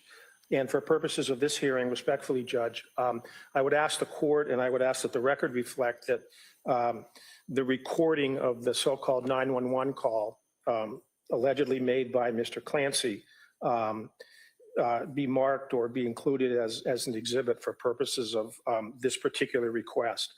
I would also ask respectfully, Your Honor, that any photographs of the three victims in this case, whether taken prior to the alleged incident, whether so-called scene images, whether photographs or video recordings of the.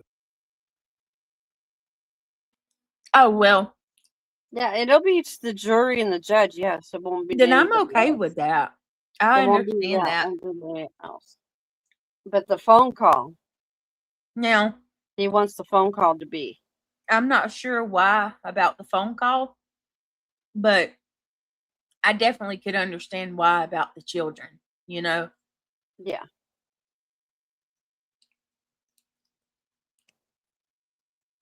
I mean, we don't need, the only ones that really need to see that are the ones that have a say-so in the hearing. Yeah. But I don't understand about the 911 call.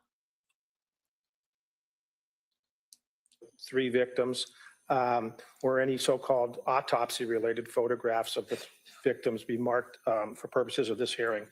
Likewise, Your Honor, respectfully, I would ask on behalf of Mr. Clancy that the clothing being worn by the three victims during the course of the alleged incident also be reviewed by the court and marked as exhibits.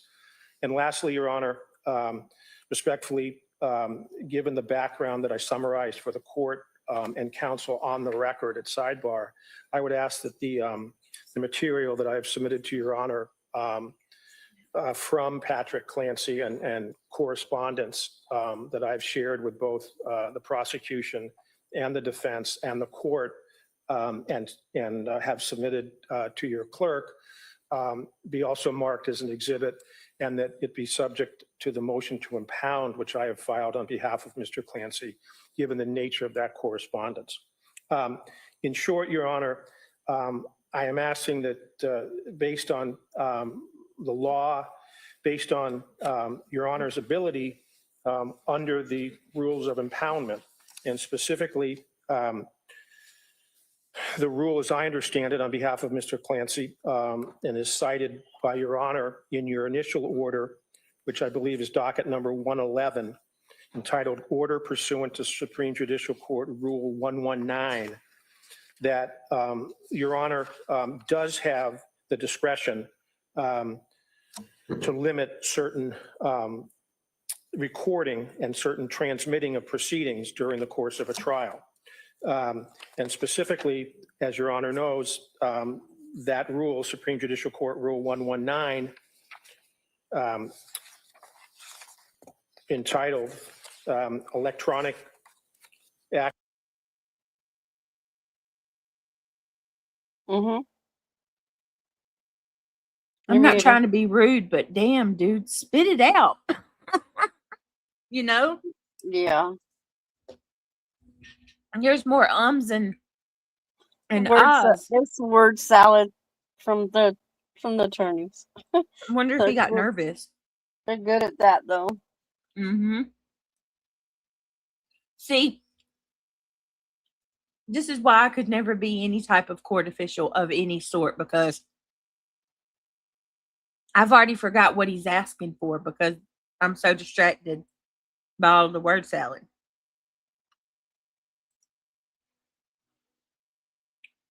He's advocating to a degree for her, but he wants limited evidence to be kept like a gag order in a sense to the public. Look at the judge. Yeah, I know. I see his face. He's intimidating.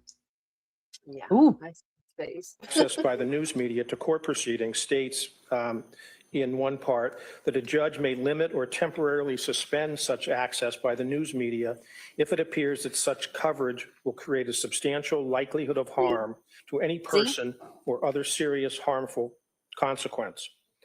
And the Supreme Judicial Court rule goes on to say a judge may impose other limitations necessary to protect the right of any party to a fair trial or the safety or the well-being of any party, witness, or jury. Well, if it gets a little out of control, I suggest to the we'll court put that a under gag those order put on provisions, it.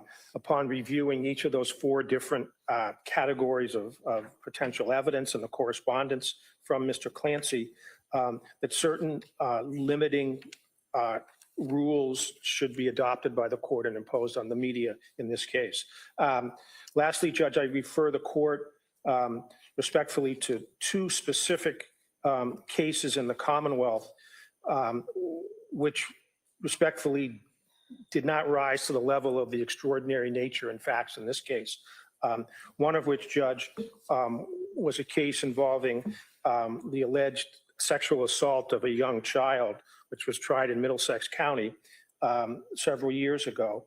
And after the conviction and after the case, a private documentary filmmaker sought access to the recordings of the witnesses who testified in court. And ultimately, the SJC found that the trial court's conclusion that the privacy interests and the emotional harm to the victim and her family outweighed the First Amendment right of the media or a documentary film member to get access to the actual recording live voices in the courtroom. And instead, the SJC, Justice Gantz, indicated that Otto is in the house. I was wondering where you were at, Otto. You asked and we delivered. You want to do Lindsey, Clancy. Trial starts Monday. So, I would, after we end, if you have some time, go back and listen to the beginning because, well, starting the first hour because, you know, I take about an hour just to shoot the shit before we even get started. So the first hour in, we get into like the timeline and do a breakdown of all the medicine she was on and stuff like that. This is definitely going to be a process, but we'll cover the trial. Like we'll do highlights every evening about what happened during the trial. But good to see you. Glad you're here. the proper mechanism, given the circumstances of that case, was to allow the documentary film member or the media access to the transcript, that is the written word. Likewise, in that case is Commonwealth versus Winfield, Winfield. Similarly, Your Honor, I respectfully direct the court's attention on behalf of Mr. Clancy to a case tried in Essex County, Commonwealth versus Chisholm, CHISM, in which then Hey, trial my judge boo thing. Lowy, I hope you have a good day today, garbage heard a girl. motion to suppress Love when you. there was a videotape and a recording of a defendant's statement. And ultimately, the media sought access to the videotape statement to disseminate and distribute outside the courtroom. And the SJC ultimately upheld Justice Lowy's decision at the trial court level to allow the media access to a transcript of the videotape and a transcript of the defendant's statements, but not the actual videotape. Given that precedent, given Your Honor's discretion, given the spirit of the Supreme Judicial Court rule that applies to the electronic recordings of proceedings in your courtroom, I end as I began and ask the court on behalf of Mr. Clancy that certain limiting instructions to the media would be appropriate with respect to the 911 recording of Mr. Clancy's voice, certain photographs of the 3 child victims, and the clothing worn by the 3 child victims in this case. And again, on behalf of Mr. Clancy, I thank Your Honor for the opportunity to be heard. All right, counsel, thank you. Attorney Sprague? Thank you, Your Honor. With regard to the 911 call, Your Honor, I believe it's a public record available on a public records request, but I would defer to the court in terms of how you want to restrict publication of the 911 call during the trial or thereafter, as long as the Commonwealth is still allowed to show or play rather the recording for the jury, as the court has previously allowed that motion. Regarding photographs of the children, we had already addressed the autopsy photographs. The Commonwealth was going to request impoundment of those, and we would agree that they should not be broadcast or photographed in any way. Crime scene photographs, the children had already been removed from the home when the crime scene photographs and video were taken, so they will not appear in those photographs. The only blood in those photographs would be the purported blood of the defendant in the bedroom and on the exterior of the home, and then a small amount of blood from Cora in the basement. In terms of pre-incident photos, there has been mass publication of photos of the children already, but I would defer to the court on that as well.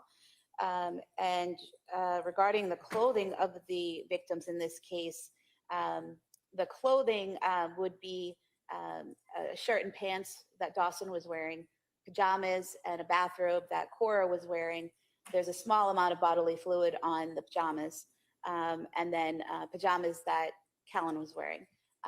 But although some of the material has been cut as they were cut away from the children, as EMS were working on them, trying to save them, there's nothing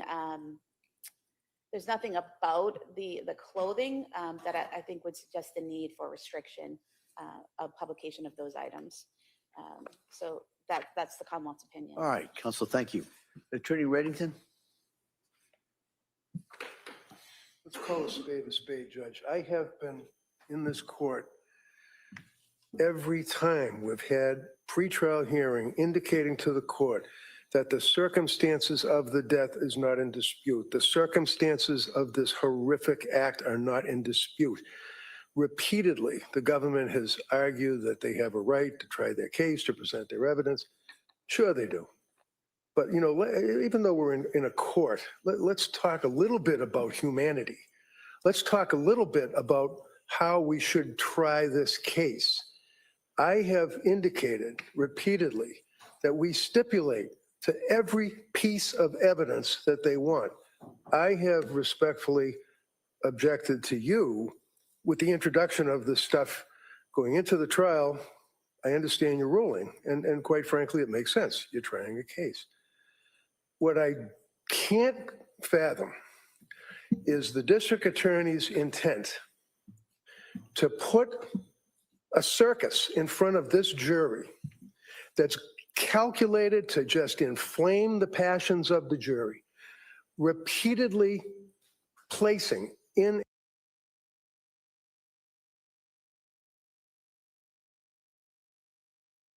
Hold up. Is this her her attorney?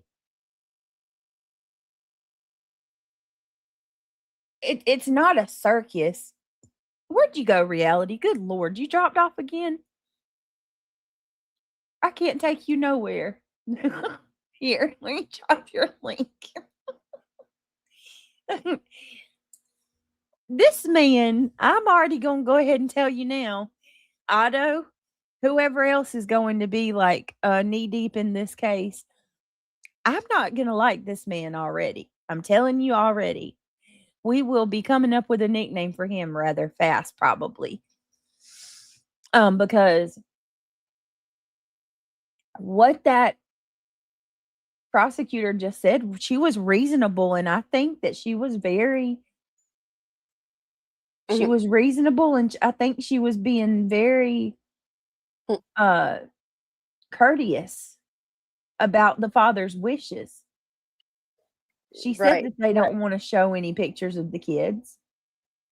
So what is he talking about? I think they've been watching a lot of social media.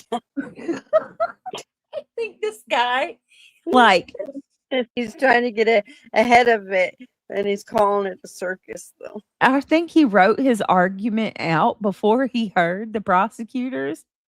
Yeah. And now he's just kind of like freeballing it, which is why he don't have the paper in front of him. You know, he's like, yeah, I'm still gonna just go with what I got. Right. Nobody What puts circus? me in the corner. She was more than accommodating. Like, you know how they say you got to give a little to get a little? Like, she was compromising and everything. Yeah. Katie P said, nobody puts reality in a No, corner. you don't. No, you don't. Because I'll come out fighting. You guys know that by now. You got to call her Ray Ray. Nobody puts Ray Ray in the corner or Yeah. Riri in the corner. Riri. It's We say Riri. Yeah, I like that better. Nobody puts Riri in the corner. It's Riri. Let's see. Ange Carter.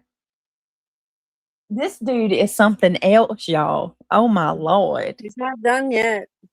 Oh, my God. I know. But I'm telling you, Amazing deal. they've been watching like social media with other stuff, and that's why I think he's saying the things that he's saying. Yeah, I gotta start. We're gonna have to start. Well, not we, but I'm gonna have to at least start coming on camera once or twice a week, y'all, because I've started incorporating AI into my channel. I never used AI stuff before, ever. And now I'm starting to use AI pictures and stuff. And I don't want to get messed up on YouTube's algorithms. No, Riri sounds like well, no, I kind of think of like Rihanna. Cause that's what Astros always called her. Riri, like reality. So Riri. Yeah. All right, here we But I go. get what Extra Pickle is saying. Yeah, I can see that too. All right, y'all. You know who this guy reminds me of? Don't come for me, okay? This is just the way that I'm giving you an idea of the way that Brittany J's mind works. Okay. Go ahead. Y'all ever seen that movie? I mean, that show King of the Hill, right? Yes. He looks like cotton. Oh my goodness. Doesn't he? Yes. He looks like Cotton Hill, Hank's father. If anybody, if you know, you know. Yes. Oh my Lord. Goodness. All right, here we go. Or Al. He kind of reminds me of Al. I forgot his last name, but he was on TV. He did like, I want to say it was like detective stuff. Al's his first name. I'll when I go to sleep, I'll remember when I'm sleeping. Why? When you're sleeping. Yeah, I'll wake up. Oh my Lord. Sleep, screaming his name. But his first name starts with Al. All right, here we go. Uh-huh. No, all jokes aside, Pickles, I had an aunt, or I still have an aunt. She's still alive. I have an aunt who every grandkid and niece and nephew in our family, she called them double names like Brit, right? Or Tiff. Yeah, they're nicknames. She calls all of us, every one of us, Mike and Bill, Tiff, and Brit, like all of us. That's actually not my name though, to be honest. So funny. All right, here we go. Evidence items such as having Patrick Clancy, who's a young man who has suffered one of the worst tragedies that anyone could ever suffer. How that guy is still not an emotional basket case is beyond me, and he has been. But nevertheless, he is trying hard to move on with his life. He has, as the court is aware, they're divorced. He's remarried. He has a family. He has his extended family. Hear that? Holy snikes. I didn't know that. Did y'all know that? He's remarried and has more He's children. Divorced and remarried. Yeah, and he has family. Holy crap. And he doesn't have more kids? Yeah, he says he has a new family. But he's still advocating, supporting Lindsey. Damn, that shit didn't take long. No, somebody said 2 years. That was fast. Within 2 years, he was remarried. I mean, whatever he's got to do to cope, you know. I don't know. Sometimes look at Al Stouch. Yeah, Or there's a Stout. lot. There's a lot of them that have done that. Some people trauma bond, and it gets them through it. I mean, who am I to judge? True. Do your thing, buddy. I mean, he's been through hell, and if he met somebody that, yeah. All right, here, let's hurry up because she is not in the mood. Yes, it's almost over. Your Honor heard statements, and I know for a fact that it's true, that his family, totally innocent people that have nothing whatsoever to do with this case, are being harassed daily by news media, the New York Post, and all the rest of these types of salacious news media outside their door. This is his family. Some of them are in California. They have nothing to do with this case. But nevertheless, they are being hounded by the media. And the district attorney wants to put that guy on the witness stand and show little onesies with bodily fluid of his child. And they want to have him stand there, or they're going to let him stand in the hallway while we listen to the 911 call. Mr. Reddington, that's another issue. That's another motion. The question we have right now, respectfully, is Mr. Myers' request as to how we should deal with this in regards to the media. I agree with Mr. Meyer's request, as I told you with the sidebar. I think it's very appropriate. I think he argued it effectively. I think that Your Honor is well aware that you have the authority under the SJC rules to enter limiting orders, if you will, as to publication, as to what media can publish, what photographs they could look at and report. And I agree with what he had indicated to you in his argument. All right. All right. But I still want to say that I think it's reprehensible the way the government is trying this case. Your Honor, if I may, I'd just like to say that I understand why defense counsel would want to brush past what happened to these children, whitewash away All right, what happened, here's and what we're gonna focus do. on something else. Here's what we're going to do. We're going to end that now. All right? No. So This, he gets an opportunity to say it. no, I Oh, stopped that. snap. And if you want to Brit. address that in a Brittany. different way, Woo. Did you hear that? Y'all get ready. Did Y'all you get hear ready. what he Yeah. said? Yeah. This is going to be a He's so Oh. dramatic. He's so theatrical. Oh my goodness. Oh, and I'm with her too, Ange. I really am, because he's sitting there talking about theatrics and clown shows and all. But dude, the only one I've seen that's making a spectacle right now is you. He is. Yeah. But look at the judge. The judge says, look, this hold up. This I one. mean, I agree with her 100%. And she's like, what? He gets to speak and I don't? Yeah, You go and ahead and then just hear him and not me? and he shut down his, yeah, I know. I told It's crazy. you. I told you guys my jaw was on the floor. Yep. All right, what do we got? About 2 minutes. Let's play this and I'm gonna end Yeah, it out. Clam Brown. This is Clam Brown. Clam Brown. All right, here we go.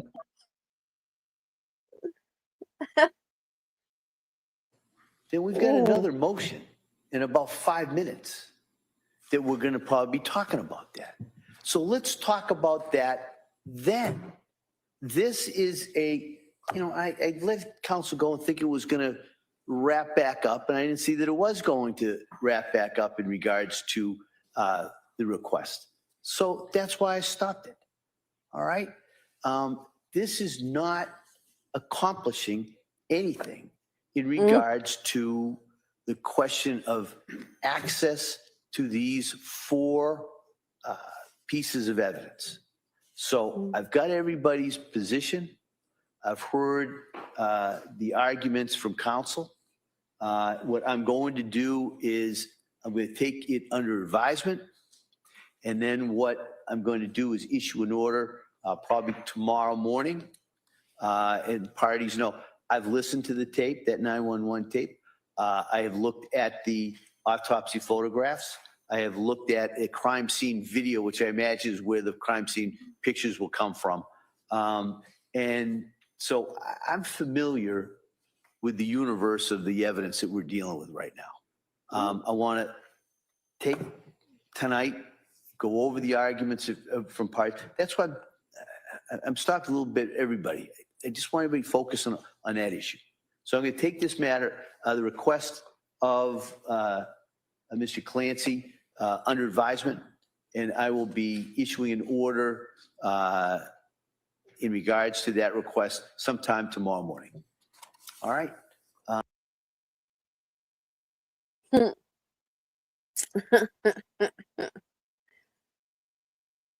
pocket for your pot, a pocket for their potty bag.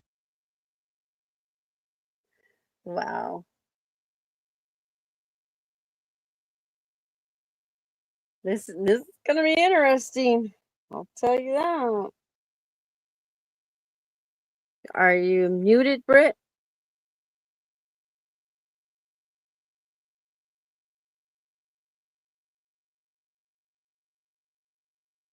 Yeah, I'm here though. I was just trying to get this is definitely oh my Lord. You know, I think this is gonna be up there with Murdaugh. Remember Murdaugh's trial? Yeah, there's gonna be a lot of nerve. This trial's gonna be, yeah. I don't know, Otto. Don't hold my feet to the fire now, because you know I got a little one. So I don't know that I can sit and stream. But after seeing that, I don't know. I might try. Who knows? There might be a couple days I come in and we stream in real time the trial. But worst case scenario, we will go over the highlights every evening. Is this going to be broadcast during the day? And yes. If there's just no like problem. so many before it's time. If they allow it, let's pray and keep our fingers crossed. But there's no Clown Brown show. Gee. Yeah, technically it's state versus defendant, so the husband isn't really involved. No, he just was voicing his concern.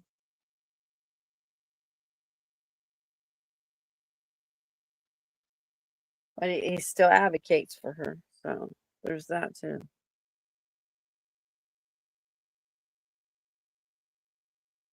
I don't know. Are you in top chat, Ange? Let's see. Dang, I can't see Otto. Yeah, make sure you're not in top chat, Ange. I did that for you, April. I knew you'd like that. Let me tell you, I've been in top chat so many times. Oh, I hate it. That somebody didn't like me. I don't know why they even have that, to be honest. It's the stupid. most useless feature I have ever witnessed in my natural born life. How about you exchange that so we can block creators so they can't live stream? Right. Do that So instead. What do y'all think? This is gonna be a good one. I'm here for it. I love Murdaugh's attorney, but yeah, that's what I'm saying. I think this is going to be very similar in terms of the attorneys are going to be something else. Mm-hmm.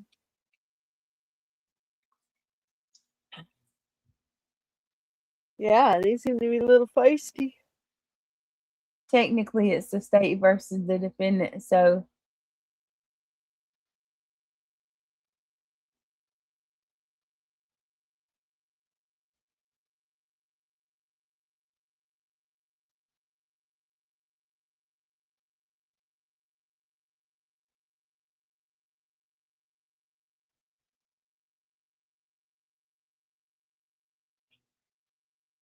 I'm gonna go to bed, Missy. Yeah. Yeah, I was just thinking of it.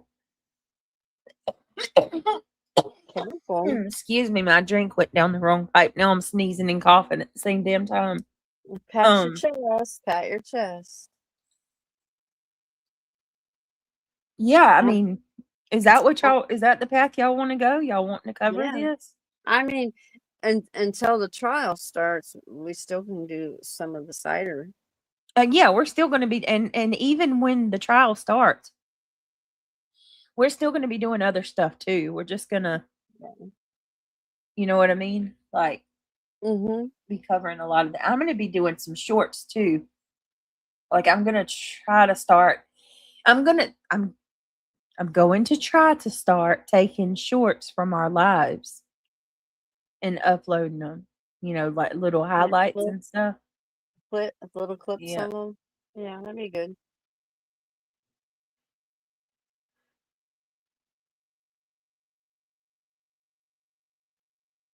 Oh man,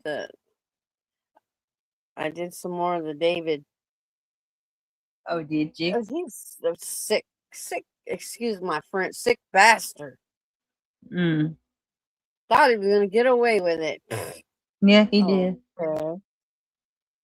I'm so glad you got your ass caught. Sick. He actually was grooming her at 11, Brittany. 11. Mm-hmm. And then they met up when she was 13. And then he basically kidnapped her. That's how I take it at 14. Mind controlled her. But the way he unalived her is just, oh my goodness.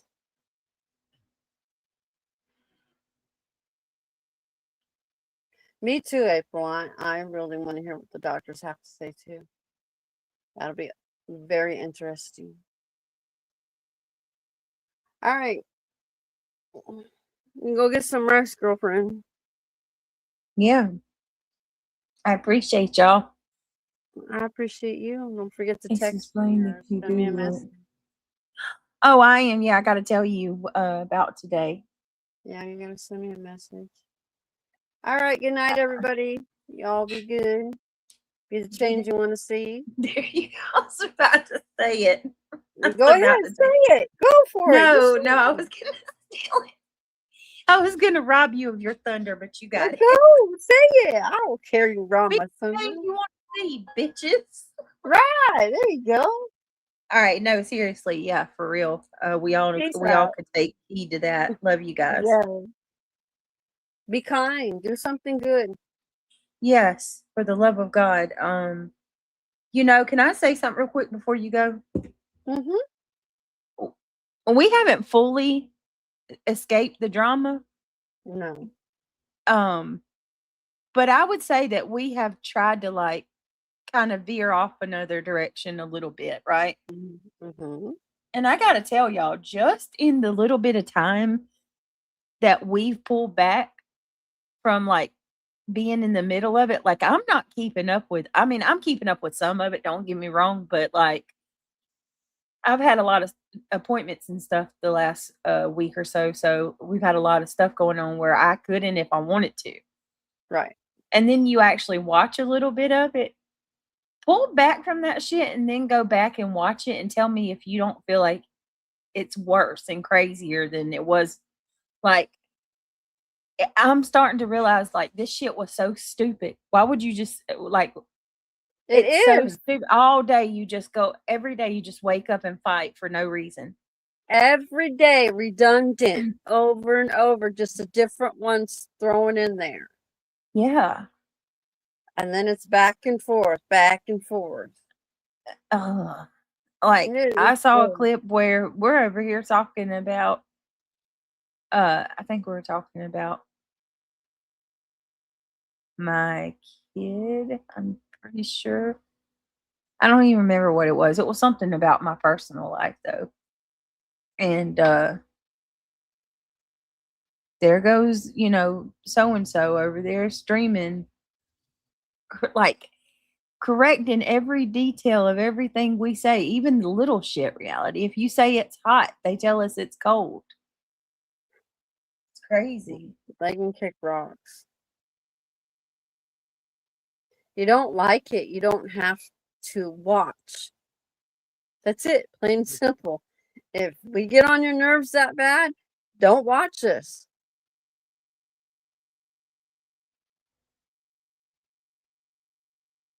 Nobody's twisting your arm and sit here and keep you a prisoner to watching us. Anyway, we're going to focus on doing true crime. So, better go find something else. Because you ain't raining on our parade. Of course it means money. And some of you guys look like real fools. And I mean real fools. That's what I'm saying. Like, oh, thank you, Ivy. Like I appreciate you. Embarrassing fools at that. Thank you for the 10 gems. I appreciate it. Yeah, I was gonna say, it is Pickles. That's why I said we're gonna focus on just doing our true crime. We're moving in a different direction for sure. So just say that.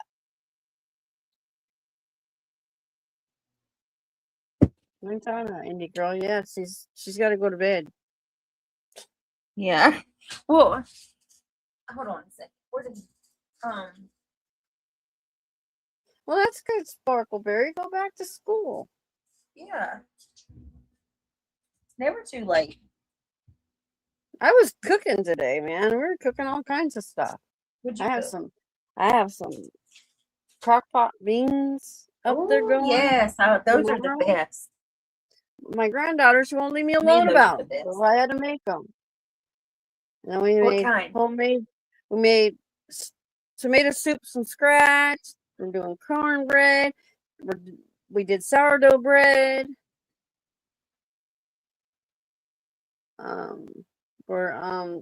We have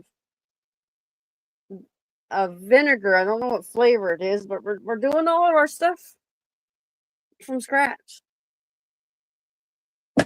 That's pretty cool. I Yeah, love so that. we've been busy. I'm serious. I don't spend all my time on YouTube. I told Hell you no, guys this before. They think we do, but no. And I'm not mean. I don't go around beating up people. Well, I'm just gonna say this too. Unlike some people that we know on this internet.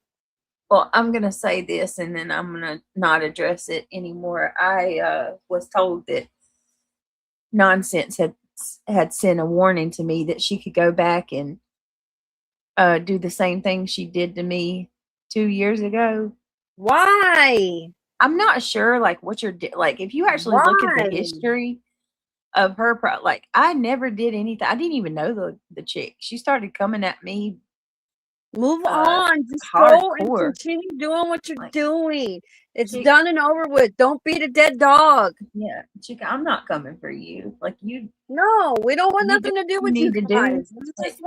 Also, I'm not over here trying to be your friend either. I'm not sure, like, if you got that, if you think that's what I thought, we were thankful because you said that this was orchestrated and that she was the distraction. That's what we were praising you for. Mm-hmm. And we were thankful you were putting out receipts. Okay? Right. That's what we were saying. It's Other than that, move on and do what you're doing, girlfriend. Yeah, it's definitely possible to do that and, you know, give credit to somebody without it, like, hate bonding or wanting to, you know, maybe she thought that because I, you know, am cool with Jay or whatever, but listen, don't you worry your little heart. There's no part of me that thinks that you like me or thinks you want to be like, trust me, I'm good. I know where that's at. Like, that's right. We're going to move forward. We're going to continue to go down the true crime path again. Only when it's necessary to address something shall it be addressed. Exactly. Other than that, we're going to keep going. I'm not just gonna automatically overnight be cool with somebody that said my daughter was born addicted to drugs. Right. You gotta address that stuff. That's defaming. Mm-hmm. Leah, it was the other day, I guess, like she made sure to, call me out, and I'm not really sure why she's calling me out again. But I just wanted to, Just move on, please. Just go about doing what you're doing. And no, I'm not ruining Brittany's channel either, so you can kick rocks on that one Jesus, too. they're gonna keep trying to say that. Jerks. I personally listen. Yeah, you're making quality over quantity. I knew when I started back on the cases that my numbers were going to be lower because we have engaged in the drama so much that a lot of the viewers were drama viewers. So that's par for the course. It's up and down on YouTube. You can't expect it to be you can't expect to have 1,000 in the chat always. That's not the way that it works. Ask Jay. Jay will tell you it's up and down.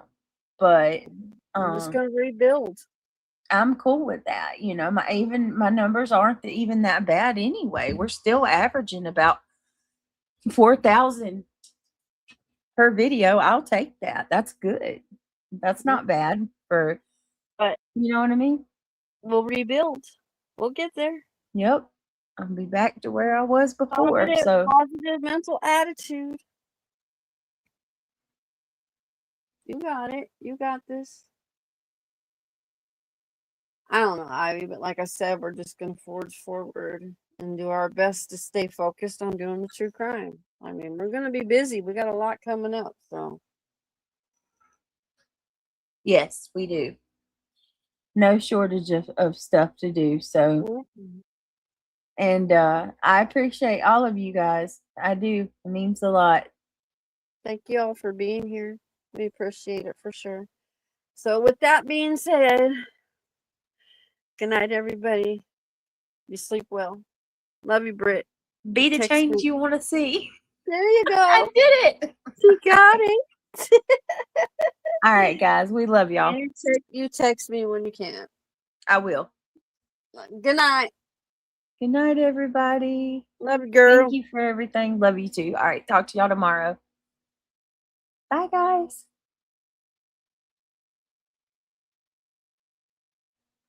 Hey, Pickles.